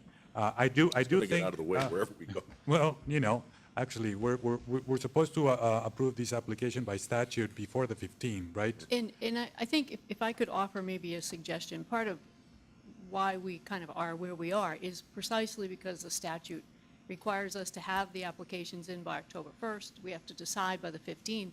And we're deciding the year before the calendar year for which the license is requested. Under Chapter 128A, there is a provision that allows a licensee to file a supplemental license application, which would allow them to add days if they wanted to. So maybe one of the ways to address this now is to come to some agreement on what has been actually proposed and ask the parties to give it a little more time to think about it. Perhaps they could come back with a proposal if they want more than 100 days, if they could go through the supplemental process and bring that back to you. So you could, make your decision that you have to make by a certain date, but maybe they could use some more time to talk amongst Could themselves. that also work as well. the other way, decrease the number of days after a subsequent approval? Well, what you run into now is under 128C, they have to race 100 days to simulcast. So there really is no below 100 days at this point if PPC wants to simulcast, which I would assume Right. that they do. Okay. So it would be, at this point, really only potentially for an increase, and Right. perhaps after more discussion, they would come to some sort of an agreement that they would both be more comfortable with. They do not have a purse agreement. They are supposed to have one by the end of every calendar year, so a lot of these details can oftentimes be worked out in a purse agreement. So that might be one way to That's one make way. your decision and move it forward. Can I just answer your point, Mr. Chairman? I do find that the notion of momentum very important. I just don't think that it hinges only on the number of races. I think it includes other things that were Number of discussed. days. Number of days, I'm sorry. It includes fundamentally number of races, Purse size. purses, handle. And what this legislature does. Right, fundamentally. I just don't see putting it off if they were not able to, in the last many months, come to an agreement. I just don't know sending them back now makes a lot of sense to me because they weren't able to get there knowing we were dealing with this issue today. And they can always come back to us to raise the days if they want to. That's whatever we set as a starting point. We could approve the 100-day notion and send back to the parties to hopefully negotiate some of these other things, including the 3-year deal that was at least on the table, that at least in the minds of some, and Commissioner Stebbins, creates also some certainty, and look at it soon. I do agree with your notion that if they're this close and they couldn't do this for this amount of time that already passed, we might as well just make the decision. So I'm torn between those two notions. Well, I think my bottom line is I find this like a 58-42 type or type question, or 52-48 type question. I don't, if the momentum argument is real, which I wonder if it is, but I know it's believed. I don't know whether it's actually as palpable in its impact as they think. I don't see why splitting the baby helps. It's if cutting back is giving a wrong signal, cutting back is giving a wrong signal. And I think on the balance, the slight weighing of everything else, it sort of seems like it does make more sense to try to ramp up the field size, and that's really the priority out there. So I think I would come down on the 100 with a promise that it's at least a 3-year commitment. I'll go along with that if that changes the consensus. Well, is it, all right, so we've had ideas on the 110. We now have an idea of a 100 as with a 3-year commitment. Does any of you feel differently about, Bruce, I guess you didn't really make where did you come to, as between those two, would you feel comfortable picking one? Well, again, I was trying to make clear, I'm comfortable with 100 because I think the math has been spelled out better for us with 100 versus a middle number, which we really haven't talked about. Right. If we settle on 100, though, we're not really giving a lot of negotiating effort between the two parties. 100 is as low as they can go. What's the impetus for Plain Ridge to say, okay, I'll do more? I mean, by that point, I'd say, okay, fine, 110, and, each side gave a little bit, but. Well, nobody's giving at this point. It's just us trying to, I mean, nothing we do is. Well, it's us, kind of giving each party something to walk out of here with. Yeah, and I think the incentive might be, okay, 110, but, the flat participation from Massachusetts here, we'd love to see that increase, and, so that we have more Massachusetts, there is a breeding program, we're using that, and so I think that would be a better way to come before us for more days, would be, look how much it's increased here in Massachusetts. The programs, and they can supply enough horses, so I think there is room to work. So I just think maybe this 1 year at 110, and we'll address it again next year, maybe with stronger numbers, who knows? Well, hopefully we won't address it next year if we can get a 3-year deal. Well, And it's they'll still, 110. well, if they Well, can but come up. they denied that 3-year deal. They had that on the table and No, couldn't but take it earlier. He's put it back on, if he, Steve has said, if we adopt 100 today, he will commit. But he offered that to the horsemen earlier, and they did not No, but. take that offer. Well, I Why understand. would they do it now? Well, they don't, What am I we're missing? doing it. Doesn't matter. Oh, I'm sorry. Oh, I'm sorry. I thought you were asking them to go No, no, back. no, no. Okay, so you're saying okay, It that's an would be- option for us. Steve is saying, Yes. I will commit understand. here in Okay. front of the commission that I will not go back for a reduction for at least 3 years if we go to 100. Presume, there could easily be discussions about going up, but not going down. And the economics will dictate that. I mean, Yeah. what is it, the question you pose, what is it that prevents, well, the opportunity to make money? Because if there's more money out there, there will be more races. Well, and it is important to note the only way for the track to make money is through the handle. The purses do not affect the bottom line for the PBC. It's the only way we make money, too. We do too. You're Yeah. right about that. Does having the second option on the table change either of are you more comfortable, is either of you more comfortable with the 3-year guarantee of 100 than the 1 year of 110? Does that change? It doesn't really change my view, but I don't feel very strongly about it.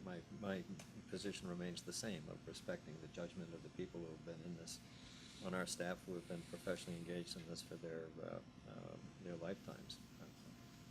So I would stick with the recommendation of the staff, but I'm not going to strongly oppose 100. Yeah, I feel the same way. I'm not, although I do think I'd like to stick with the 110 and just give people an opportunity to know that we think it's important that they negotiate. And that's always a better decision when the parties can come together. But they weren't able to do it, so I feel like if we do this, we're kind of continuing their negotiation there. And having 1 year, to your point, Yes. would allow at least, would say, the next year, it's still subject to negotiation, in other words. We have a hand raised. Thank you, Mr. Chairman. I would just request on behalf of the horsemen to leave the considerations with 1 year. I don't think the statute contemplates 3 years. And on our interest, we are asking for something more than 100 days.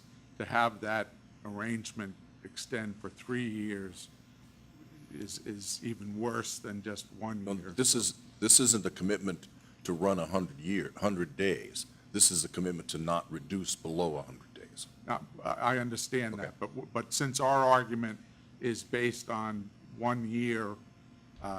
To have any decision extend for 3 years would be adverse to our interest and was not something that we contemplated when we made our argument to the commission. How does a You just, three? wait, excuse me, but I'm sorry. Just a minute ago, you said to me, you know what they're gonna do? They're gonna come back next year and ask for 80. And they're promising not to, and you're saying you don't want them to promise? No, what I'm saying is that the experience over the course of the next year will give us new data points that we can consider. It would be preferable to have that look back as the proper frame of reference, rather than have us locked into the next 3 years before the review can take place. So if the number of horses per race drops, you're We're- okay with going down on We're, race we're days? we're willing to take that risk. Seems crazy to me, but, all right. All right. All right, so, we're back. So on that, on that argument, I'll solidify on my initial position after I revised it and go with the 110. So, Mr. Chair, I For move 1 that year. we approve the application for Plain Ridge Park Casino at Raceway and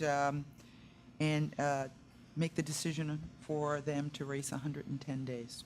I think I'll have a roll call vote. Commissioner Cameron, Aye. Commissioner Well, McDonald. is that, I was going to second it, but I. Oh, sorry. You want a second? Yeah, I was going to Second, second all it. right. Aye. Aye. Commissioner Zuniga Aye. and Commissioner Stebbins, Aye. and Commissioner Crosby votes nay. So 4-1 with Commissioner Crosby dissenting. All right, so we are going to have 110 race days next year. And see you next year. Thank you, Commissioner. Thank you. All right. Thank you. See you later. All right, let's see now. It's 1 o'clock. 2 hours over our time. Yeah. What more do we have? Well, we've got the website and the LMS and a couple, at least one topic of significance on. Yeah, so maybe have a lunch break. We will take we'll come back here at 1:35, thereabouts. It looks like, Janice is. Yeah, Well, the other the two are- website's going to take a while. Okay. No? Let's plow through. Yep. Hang on, just a second. Let me chat with you just a second. What? Let's take 5 minutes. I think we're on. All right, we are reconvening public meeting 228 at about 1:15. And we're going to the legal division. I guess, who's on first here? Good afternoon, Commission. We have before you today 205 CMR 138 and 140. This is the amendments that we brought before you before on the treatment of unsecured funds. Deputy General Counsel Grossman is going to present to you a little bit on some of the comments we received and the changes that resulted from those comments. And then we're going to ask for your approval to start the promulgation process, so it should be pretty quick. Good afternoon. Good So afternoon. these were before you on October 12th. We sent them out for informal comment both on our website and to our licensees. Plain Ridge Park Casino did offer a few comments, which we have incorporated here in green, as you can see. They're fairly self-explanatory. There is one other comment they offered that we're still talking about internally, but I don't think we should necessarily get into it here today, but there could be further adjustment during the process. But the good news is, we're just asking that we begin the promulgation process here today, so everyone will have another chance to comment on all of this, and we can make any further modifications down the road.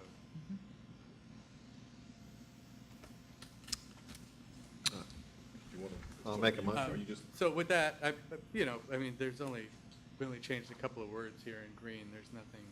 Okay. You want to just give the You highlight? want Yeah, me to talk about it? unless everybody's clear with it. I think it's self-explanatory. The Okay. words I know, just I'd reviewed it. define, better define the term. Okay. Fine. Then let's go I'm ahead. comfortable with it, and Commissioner I move that the commission approve the amendments to 205 CMR 138 and 205 CMR 140 relating to gaming day and treatment of unsecured funds is included in the packet, and authorize the staff to take the steps necessary to begin the regulation promulgation process. Second. Further discussion? All in favor? Aye. Opposed? The ayes have it unanimously. Thank you. Thank you. Thank you. Next up, She's been waiting all day for this. she's been back there warming up for this for 4 hours. Right.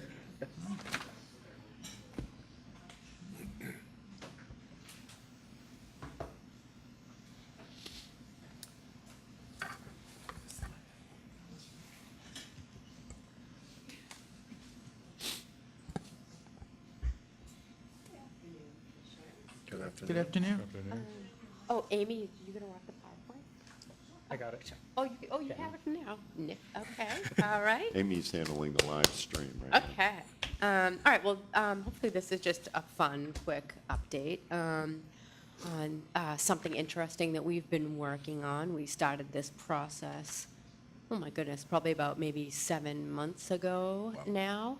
And it has been a bit lengthy, but we just felt that it was time to do a major refresh of massgaming.com. I know that the chairman, you had actually also mentioned at the time you were inquiring about the placement of a few different things, and that basically got us thinking. And first and foremost, one of the most important changes that will be made is that it will be completely mobile enabled, which is great. And that's really the most significant work, and just even in terms of cost, the most expensive aspect of the new development, because now it will be completely mobile enabled on smartphones, tablets, and I'll get into this more in a minute, but currently what happens when you go to the massgaming.com website from your iPhone or your iPad, you basically get a little mini version of it.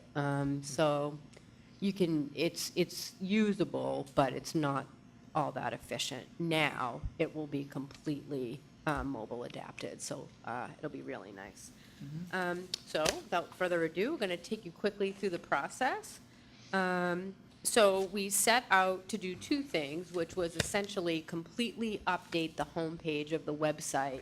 And what's exciting about it is that now it more so reflects where we're at in terms of the evolution of the commission. What our needs were in 2012 in terms of the type of information that needed to be on the homepage is actually a lot different than where we're at now. So we really approached this from the thought process that the number of gaming constituents that are going to start visiting massgaming.com, largely many of them seeking employment, seeking out information about the licensing and registering process to become a gaming employee. So we really wanted to create that with them in mind. In a lot of ways, the way the site was created in 2012 was for potential gaming license applicants, and then also hosting surrounding communities that were inquiring about process and things like that. And we're quite a ways evolved from that at this point. You can look up now, you get a little feel for what the site will look like on mobile devices. And I'll take you through that too in a minute. And the other thing is that when we started in 2012, it was all about like explain, because we really knew that people were starting from a point of not having any information about gaming at all. So everything that we did was very detailed in its explanation. I mean, even down to the drop-down menus on the website, every single drop-down came with like a one-sentence explanation of even what that page would lead you to. We're far beyond that at this point, so we really felt like it was time to simplify. The way we approached the redesign, two things, just a close look at basically user data research, what people were currently, when they visit the site, where were they going, how long were they spending on pages, things like that. And then we actually also issued a survey monkey, both internally to find out how staff and whatnot use the site, and then also externally to a pretty significant following that we have on our Constant Contact, who receive like our newsletters and things like that. And interestingly enough, when we got the feedback in terms of how they use the site, it was a great way to define, how we prioritize homepage real estate, what the key services need to be. So many people reported back to us that they always come to the site to look up the law and to find the law, or many people reported back that they're very interested in knowing more about horse racing. And then, obviously, meeting archives, meeting notifications, live stream, things like that. And then, most prominently, the licensing page for employees, potential gaming employees, and then also a quick link to where they can get to the gaming licensee pages, so Wynn's page, MGM, Plain Ridge, to find out more specifically what job opportunities are available. So some of the new features on the homepage that you'll see in a minute include, like I just mentioned, key services based on the feedback from individuals in terms of what areas of interest were of the most priority.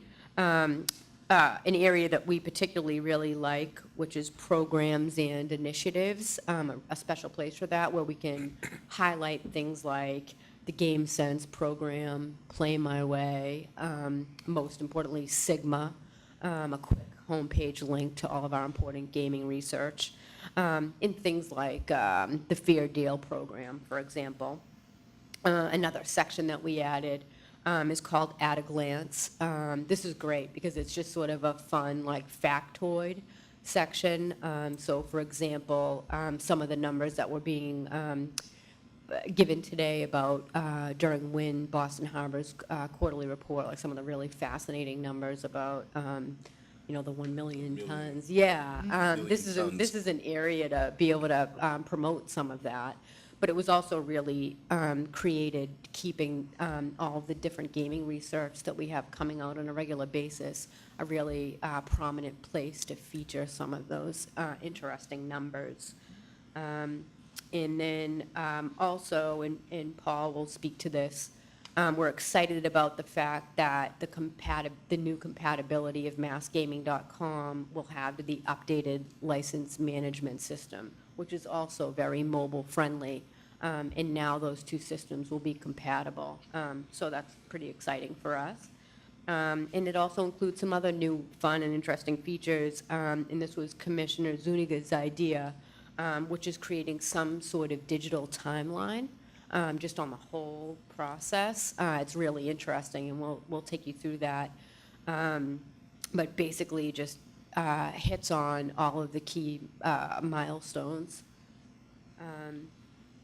over the last several years. And so I'll show you the timeline. And then I just want to commend Mike for his work on this. He's particularly in the last couple of weeks as we're getting ready to make this transfer, he's had to do a couple of difficult things, which is when they started the development of this, it was important that we had to maintain a very detailed record of every single thing we've put on the current massgaming.com site. And the fact of the matter is just so much goes up there on a daily basis and so many changes. So poor Mike has had to keep that detailed record to make sure we don't lose anything when we do the transfer next week. And he's done a great job at that. And just a great eye for detail on some important things to make sure that everything goes smoothly. Also, back a couple of months ago, for whatever reason, we had a couple instances of outages and things like that. So the system that Jack Rabbit has come up with will be more secure. I can let Mike speak to that for a bit to make sure that we don't, we decrease any potential for outages as much as possible. Yeah, so the new, we're migrating both massgaming.com and GameSenseMA.com to a new server. The server is more stable. We should see fewer outages in the future. Not that we ever had many, but one is too many. It's quicker, it's faster. When you click around the site, starting next week, you'll notice the pages load faster, and that's going to be more important with, more multimedia, video, that kind of thing. People looking at it from possibly slower devices. And it is SSL certified now, which means that someone entering personal information into the site can know and can be assured that their information is encrypted to the highest standards and that it is secure. It doesn't affect the information that people are entering through LMS, but to know that the entire mass gaming site is secure would give users that additional peace of mind. What does SSL stand for? That's beyond my pay grade, Commissioner. Secure socket layer, but no further questions. And this is the boring stuff, but something that Mike and I are excited about, which is the administrative side of it, so like the uploading of content and things like that. Jackrabbit has modernized it even more than it already was, and has also made it even more intuitive. And one, we really appreciate that, number one. And number two, it's great in terms of longevity for training up other employees that we want to know how to, whether it's load in public meeting notifications or whatever, if we want to start training up additional people on that. But the administrative side of it that nobody ever sees really, except for Mike and I, is really nice. And we were excited when we saw that, so. Are you using the term Jackrabbit? What is that? Jackrabbit Is that the server? They're our developers.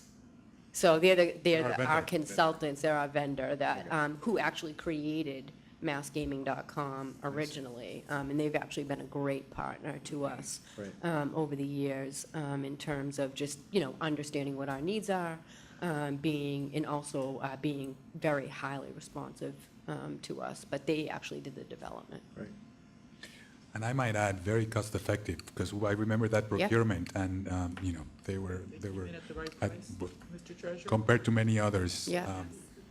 And it's funny, because it's not like the site is that old, but back in 2012, when we first, which, by the way, was one of the first major things that the communications department took on, because the site's been that important to us from the get. But even back in 2012, the mobile enable feature wasn't where it is now. So here we are, only 5 years later, but really needed a complete rehaul on it, About 35 to 40% of visitors to massgaming.com are looking at it on mobile or tablet now, which, Is that right?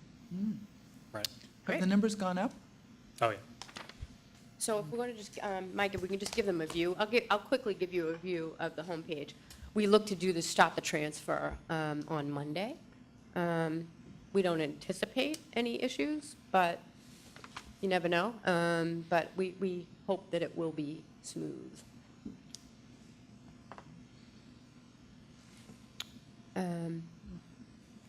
So as you can see, a much more modern looking page.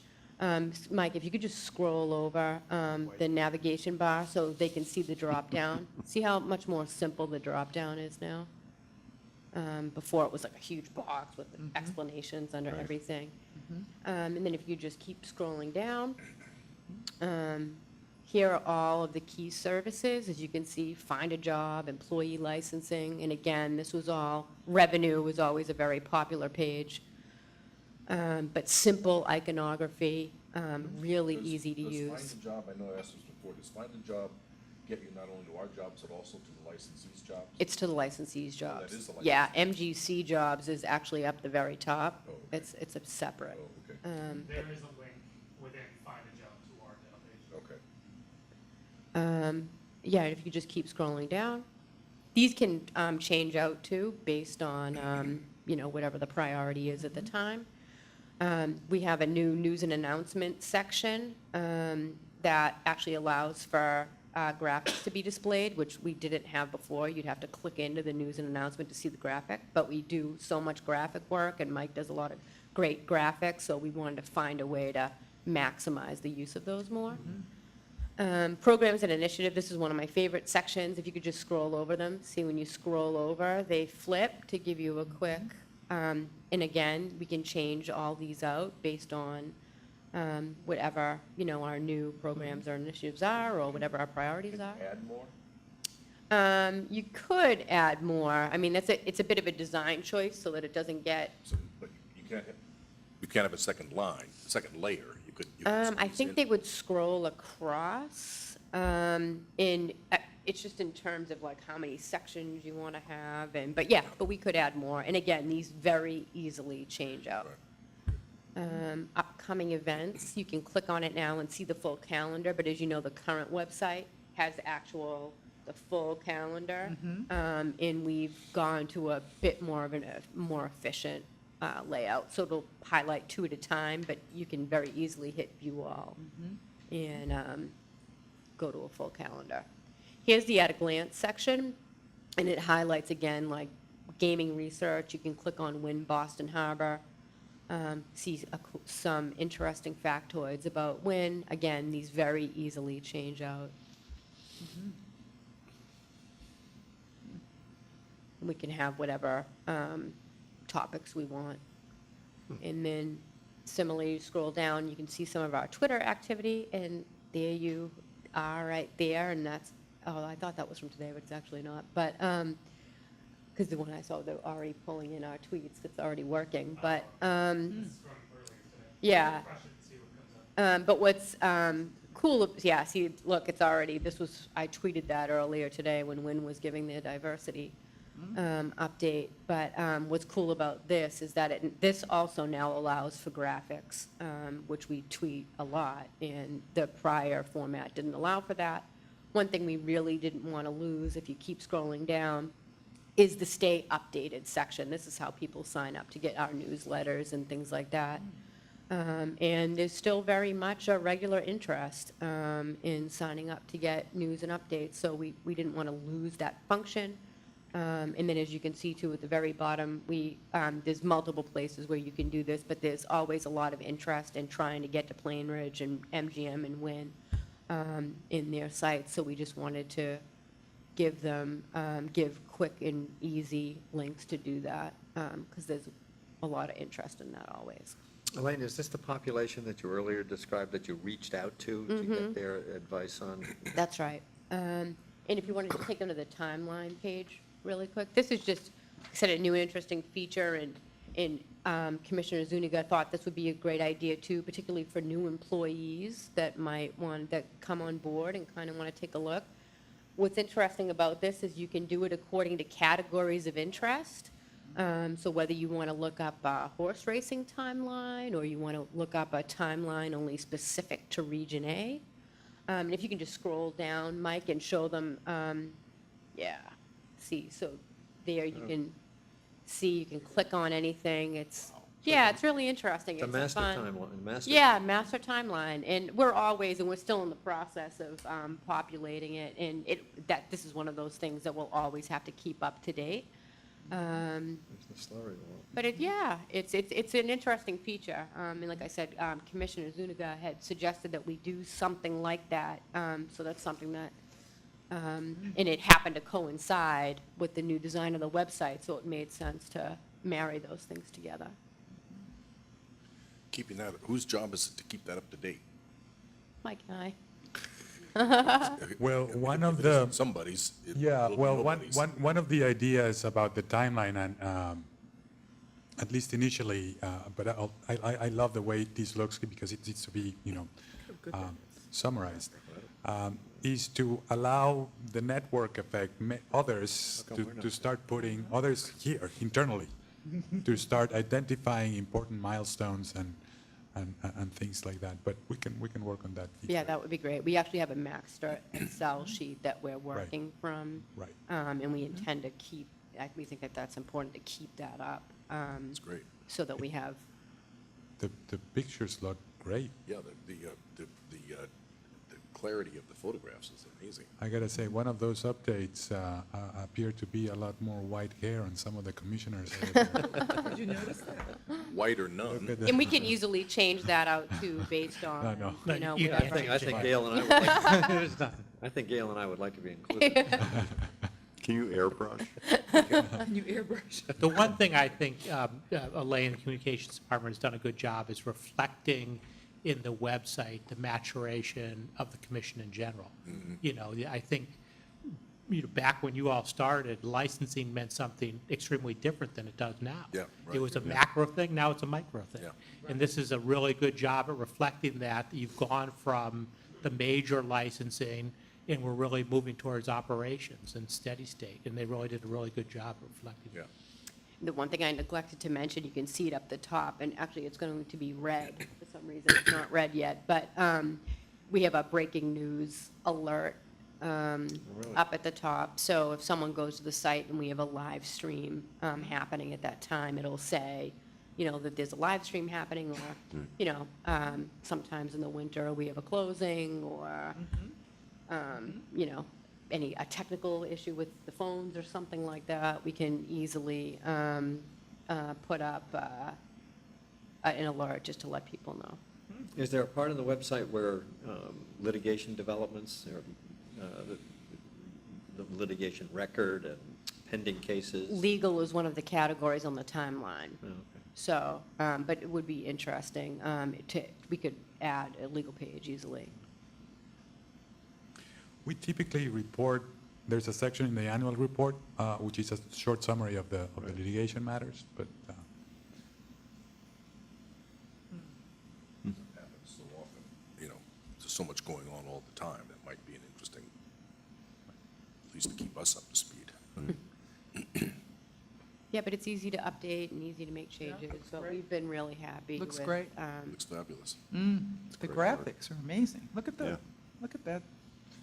Yeah, we spent a lot of time, Mike. Right. Poor Mike. We spent a lot of time on that particular piece. Mm-hmm. This is from the Catch Institute, the Oh, it really? is. Oh, isn't that great? I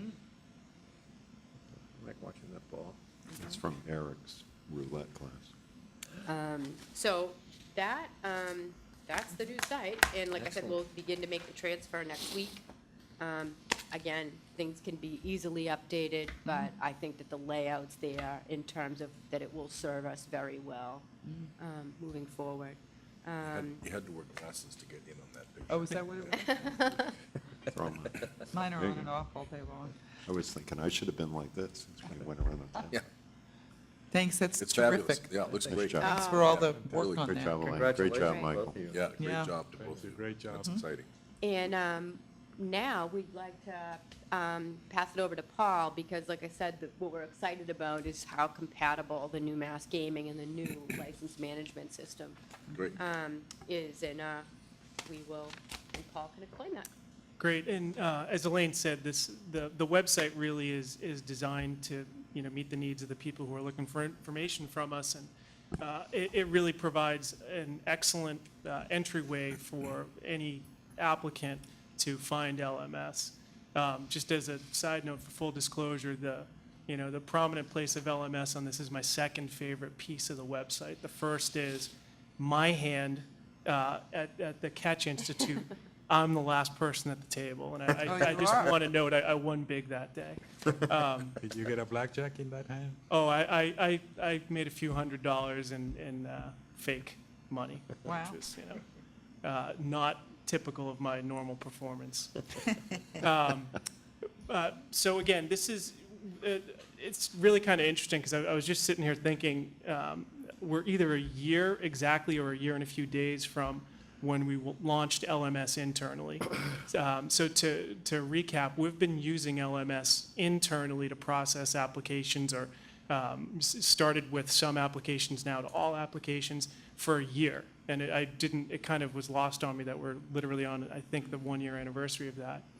But the reason I wanted to give a brief today was on the 26th of September, we went live with the public application portal. So previously, we'd been receiving applications on paper and processing them through LMS. Now we have the portal, and you can see the homepage there, where individual applicants can go and submit their application for registration or licensure online. And so this is a big change, and this is really a critical change in our ability to process, the big wave, the tsunami, whatever we want to call it, of applications we expect to receive from MGM. This is a critical component in our ability to actually do that in a timely manner. So far, Since the 26th, we've processed about 50 applications through LMS, meaning submitted electronically, with really good results. We had talked a lot internally that, whenever you do a public launch of any kind of system, it's, you can test it, 10 ways to center, but it's always the things you don't expect that catch you, and that's what we've experienced. Fortunately, none of the issues we've had have been critical issues. We've had a few network issues that we're working to resolve. But in general, my understanding based on feedback from the licensees and applicants themselves is that the system is pretty straightforward and really people aren't having major issues in terms of submitting their apps. So that's hugely important to us because this has to be a seamless process and a seamless way for people to submit. I do want to note that none of it would be successful without a close partnership with the casinos and human resources. They are really the first point of entry for these folks. They get a job offer, at which point, or a contingent job offer, at which point they're directed to LMS. So a lot of the education happens up front from the human resources department, and one of the things we'll show in a minute is some of the efforts we're taking on the MGC side. And it was a great project with Mike and Elaine to put together some training materials, some video to introductory, and we'll show that in a second. But again, I do want to highlight the great work and collaboration of the casino's human resources in helping us get these applicants educated and through the system.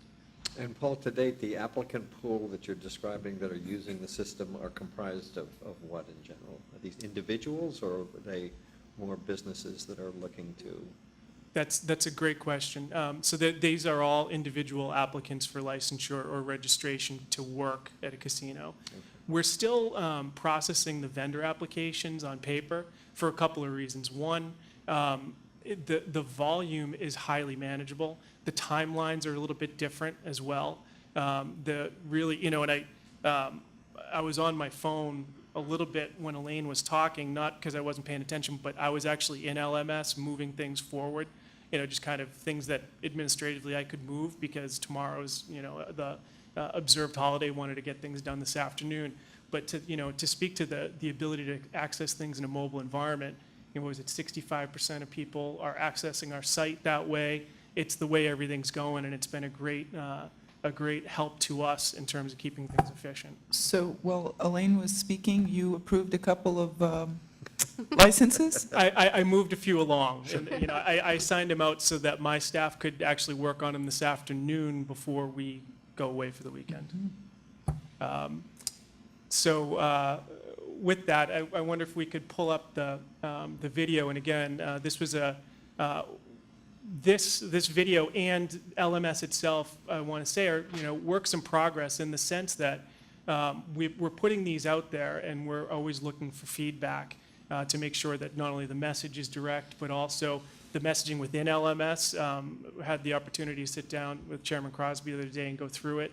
And the language in the system matters. What instruction you give is very important. That's something I expect is going to be a constantly moving target to make sure that we're working people through the system effectively. This is the registration video. This video, so we have two versions. Thanks, Elaine. We have two versions. One for folks who are registering, and one for folks who are going for licensure, because they are different processes. But we're going to show the one for a registrant. How to use the licensing management system to apply for a registration with the Massachusetts Gaming Commission. This guide is for service employees. Congratulations on your job offer from a Massachusetts casino. Before beginning work, every service employee must be registered with the Massachusetts Gaming Commission. This guide will walk you through that process. Step 1. Visit massgaming.com from a computer, smartphone, or tablet and select the Employee Licensing button. Follow the links to the licensing management system.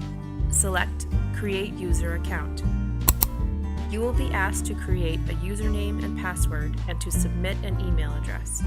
You will receive an activation email. Follow the link in the email and sign back into the licensing management system with the username and password you just created. Step 2. Submit an application. Select Start Application. When asked to select application type, choose Service Employee Registration. Then, select which casino has offered you the job and the title of the position. Next, you will be asked to enter personal information. If you have served in the United States Armed Forces, please upload your DD Form 214 when prompted to do so. As you complete the application, you have the option of saving your work and coming back at a later time. Complete the registration application form by downloading the PDF to your device, completing it, and then uploading the completed application back to the system. When completing the application, be accurate and truthful. The application must be signed under the pains and penalties of perjury. Untruthful or misleading answers may, and in some cases must, lead to revocation of your registration. Read each question carefully before answering, and answer each question completely. If a question is not applicable to you, choose NA. We ask questions regarding civil, criminal, and investigatory history that go well beyond what your potential employer is allowed to view. You must answer these questions completely, but you do not need to share this history with your potential employer. If you are unclear on a question, contact the Massachusetts Gaming Commission at 617-979-8473 or employeelicensing.mgc@state.ma.us. Once your application is complete, you can sign it digitally and submit it. We will then review your application. If we need additional information, we will contact you at the email you provided when you created your account. Step 3. Submit your fingerprints. When your application is deemed complete, a fingerprinting appointment will be scheduled for you. When you appear for fingerprinting, please bring identification. You will need the following: either a valid United States passport or a valid state-issued ID like a driver's license and a certified birth certificate. Step 4. Congratulations! Once you have submitted your fingerprints, your registration is issued, meaning you are now eligible to work for a casino. You will receive an email notification, and you will be able to retrieve your registration certificate from your account. Keep in mind, your continued registration will be dependent on the background investigation we will conduct. Thank you for taking the time to learn about our registration process.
so Looks it's great. impressive, yeah.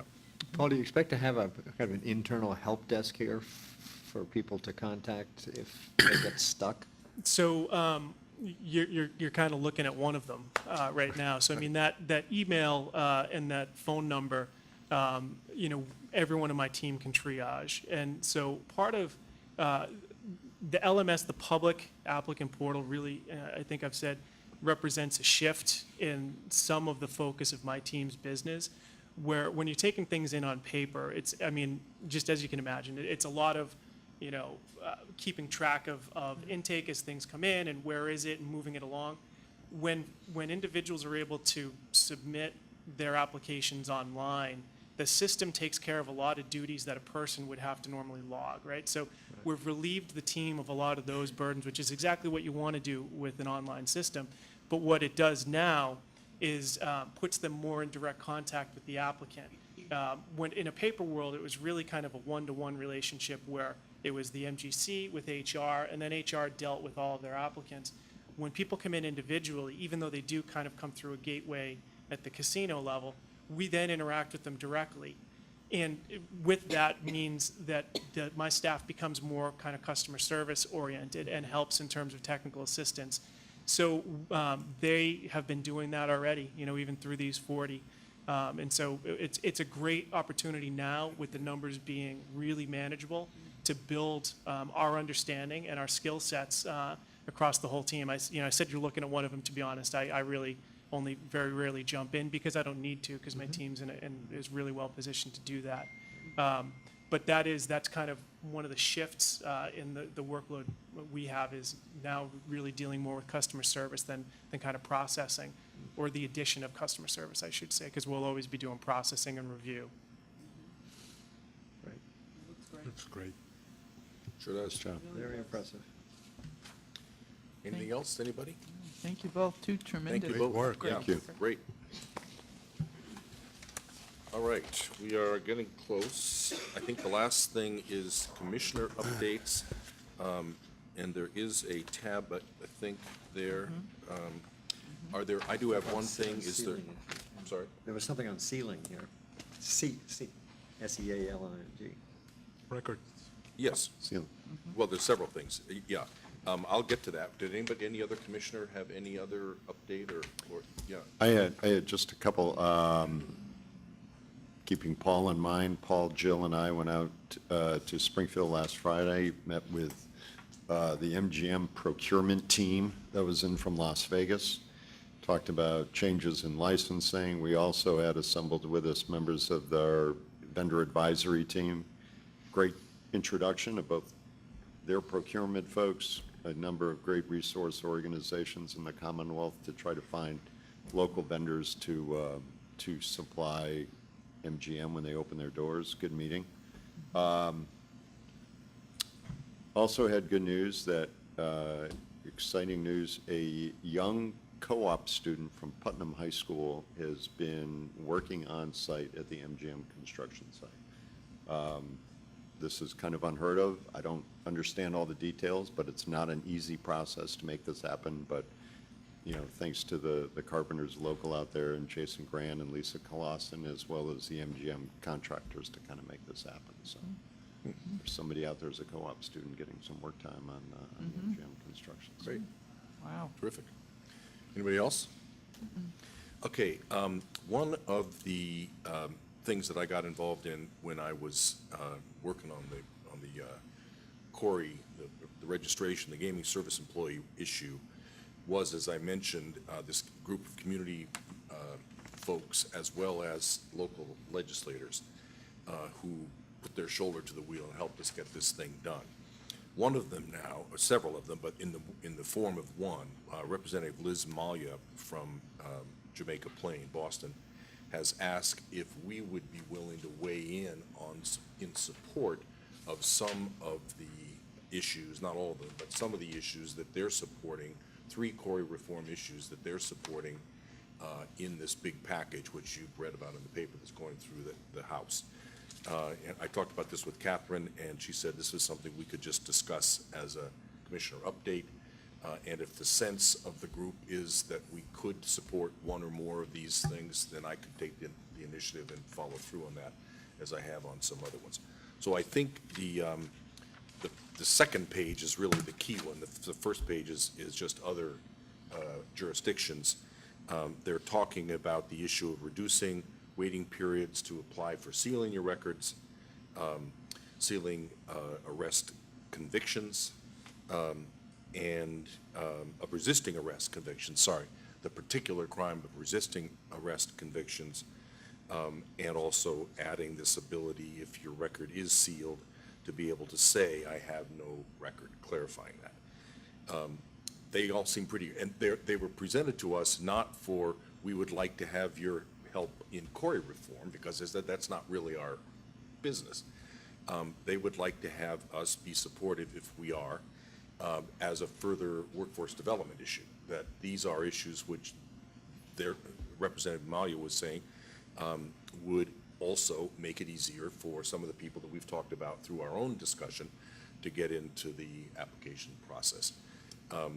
So I just throw it out there and look for your comments on all three of them.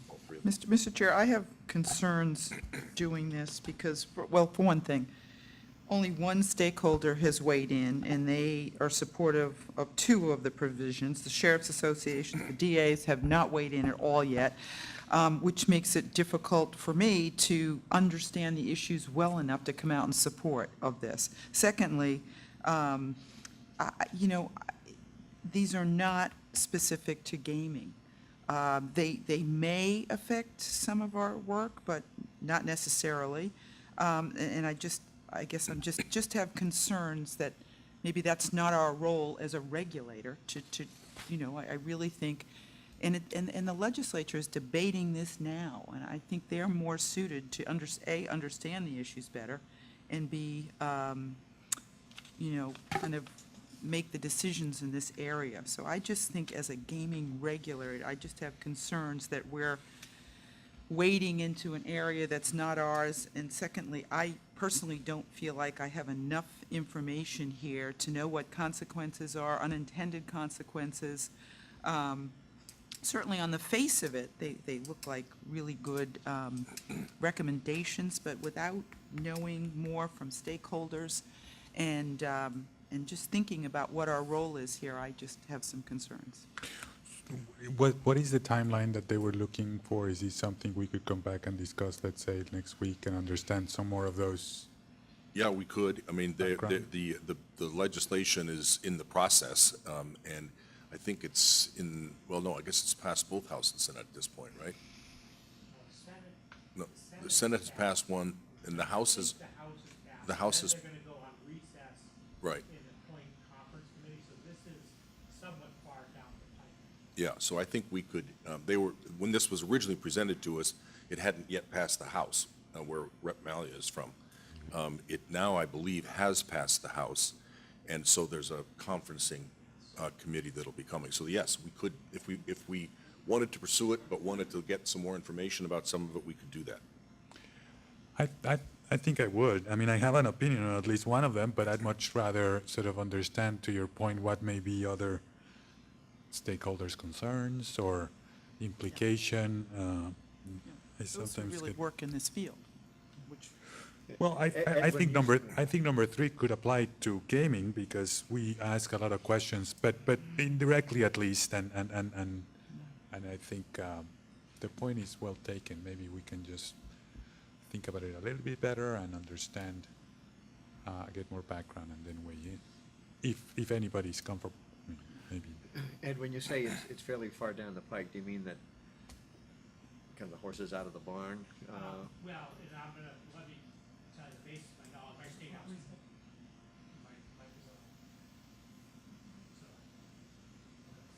The basis of my knowledge is State House News.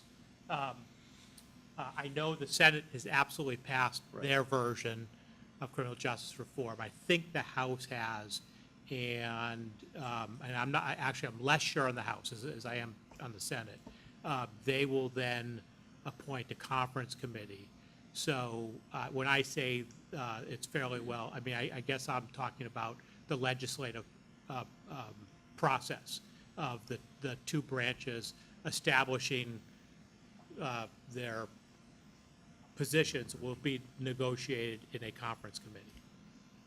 So does that suggest to you that we really don't have that much of a practical opportunity to engage? Boy, I guess that's really a strategic point of view. One is, that to affect the formation of legislation, yes, it's probably too late for that. Can people have influence in conference committees? Sure. I don't know if this would be the way to have influence on conference committees. But again, my knowledge is State House News, Senate had passed, and I believe House had also, and there are differences, and they were going to go to a conference committee. There is something, and I apologize that I didn't clarify this in advance, because this, if you notice that first point up above of the Corey reform issue says CSG report. I didn't know what that is. It's and when the staff person got back to me, it's the Council on State Government report. And there is something that is being debated next Monday and Tuesday, and I'm not quite sure what it is. I can't quite read this. So it is current. I think speaking on the issue, the sooner the better would be good from the standpoint of the legislation, but if we want to take more time to look into it, we can. Is it fair to say, I guess, kind of going through the experience we just had, and we were actually encouraged to have our GSE piece wait until some type of criminal justice bill went through, but is it fair to say at a bare minimum, we can say, I acknowledge Commissioner Cameron's point that there are probably a lot of, at least in this area, there are other experts out there than I, but at least say, obviously, we support and encourage efforts which make individuals more eligible for employment opportunities. Not just maybe within our gaming sector, but anywhere. But I mean, we know the economic climate changed since the gaming bill passed, and I think our general message during the GSC discussion was the best, we want to help our licensee meet hiring goals. We also obviously, subscribe to the general notion that if somebody has a job opportunity, they're not back out getting into trouble. I mean, is there kind of a basic message we could send without diving into the details, which I don't feel I'm Well, prepared to address? we actually discussed at length, I remember, the automatic, in the context of the automatic disqualification, at least one of the subsets of the first number here, in terms of, I remember the statute had it at 10 years. There's a parallel here to the waiting period for felonies from 15 to 10 to 10 to 5. So I think we've effectively weighed in, at least some of us, not in a full consensus, I remember, or not unanimously, on one of these or a couple of these. Not all of them, and that's where, where my notion of understanding what some of these do is limited. But You have as much experience as any of us in some of these issues. What's your sense on these three issues? Well, I do have a lot of experience on it, but at the same time, I'm not sure that I would feel comfortable in stating a position in my current position, on these proposals at this time. If we had more time, I would welcome some presentations, maybe by whether it's the CSG or whoever the organizations are, or a spokesperson would be, to us to kind of refine the issues. Okay, but you don't want to give us the benefit of your experience on these issues at this point. I don't think you have enough time. There are some that are relatively straightforward, but there are others that are not. I mean, the relatively straightforward was not that it's necessarily an easy decision to make, but that should the period for sealing of a felony conviction be further reduced. that's a fairly straightforward thing. Again, not that it's an easy Yeah, easy decision, and there are arguments on both sides on that. One area where it is not straightforward is this issue, is the distinction between a sealing of a record and an expungement of a record.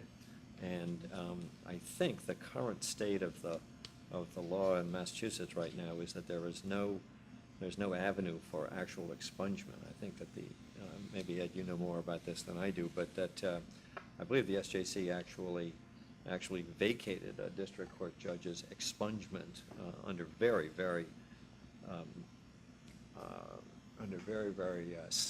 sympathetic circumstances. I mean, somebody had been framed in some way, and the judge felt very badly about that and just wanted the record completely, literally expunged, so that there was no record of it. And they said that the court said they didn't have authority to do that. And there are First Amendment issues on all of this. First Amendment in terms of press, entitlement of the press to access to this kind of information. And one of the background settings of that is that there have been instances in which police officers have been charged with with offenses, and then they were able to prevail upon a judge to have it expunged or sealed under circumstances that were at least questioned by investigative reporters, and that practice has been something which press outlets have been very, very sensitive to. So this is an area that is not simple as a general matter. It's not just good guy, bad guy, and so I certainly would want to, on the record, state a position as I'm sitting here on these bullet points. Okay. Well, the sense I get is some willingness to discuss it, but a sense that we don't have enough information to go forward at the moment. Certainly nothing that I could be authorized. I mean, I think probably none of us would be opposed to the characterization that you made, Commissioner Stebbins, but I'm not sure that does the job. Just a general feel-good, we're in favor of opening opportunities. So why don't I go back to these folks and say, if you'd like to pursue this, we're probably game, but we're going to need some more information and maybe some appearance here so we can talk to some people about it. Does that make sense? Good. Okay. Anything else? Makes a lot of sense. Do I have a motion to adjourn? So moved. Second. All in favor? Aye. Aye. Unanimous. Wow. Okay. Knew it would be another hour. Yeah, you said it.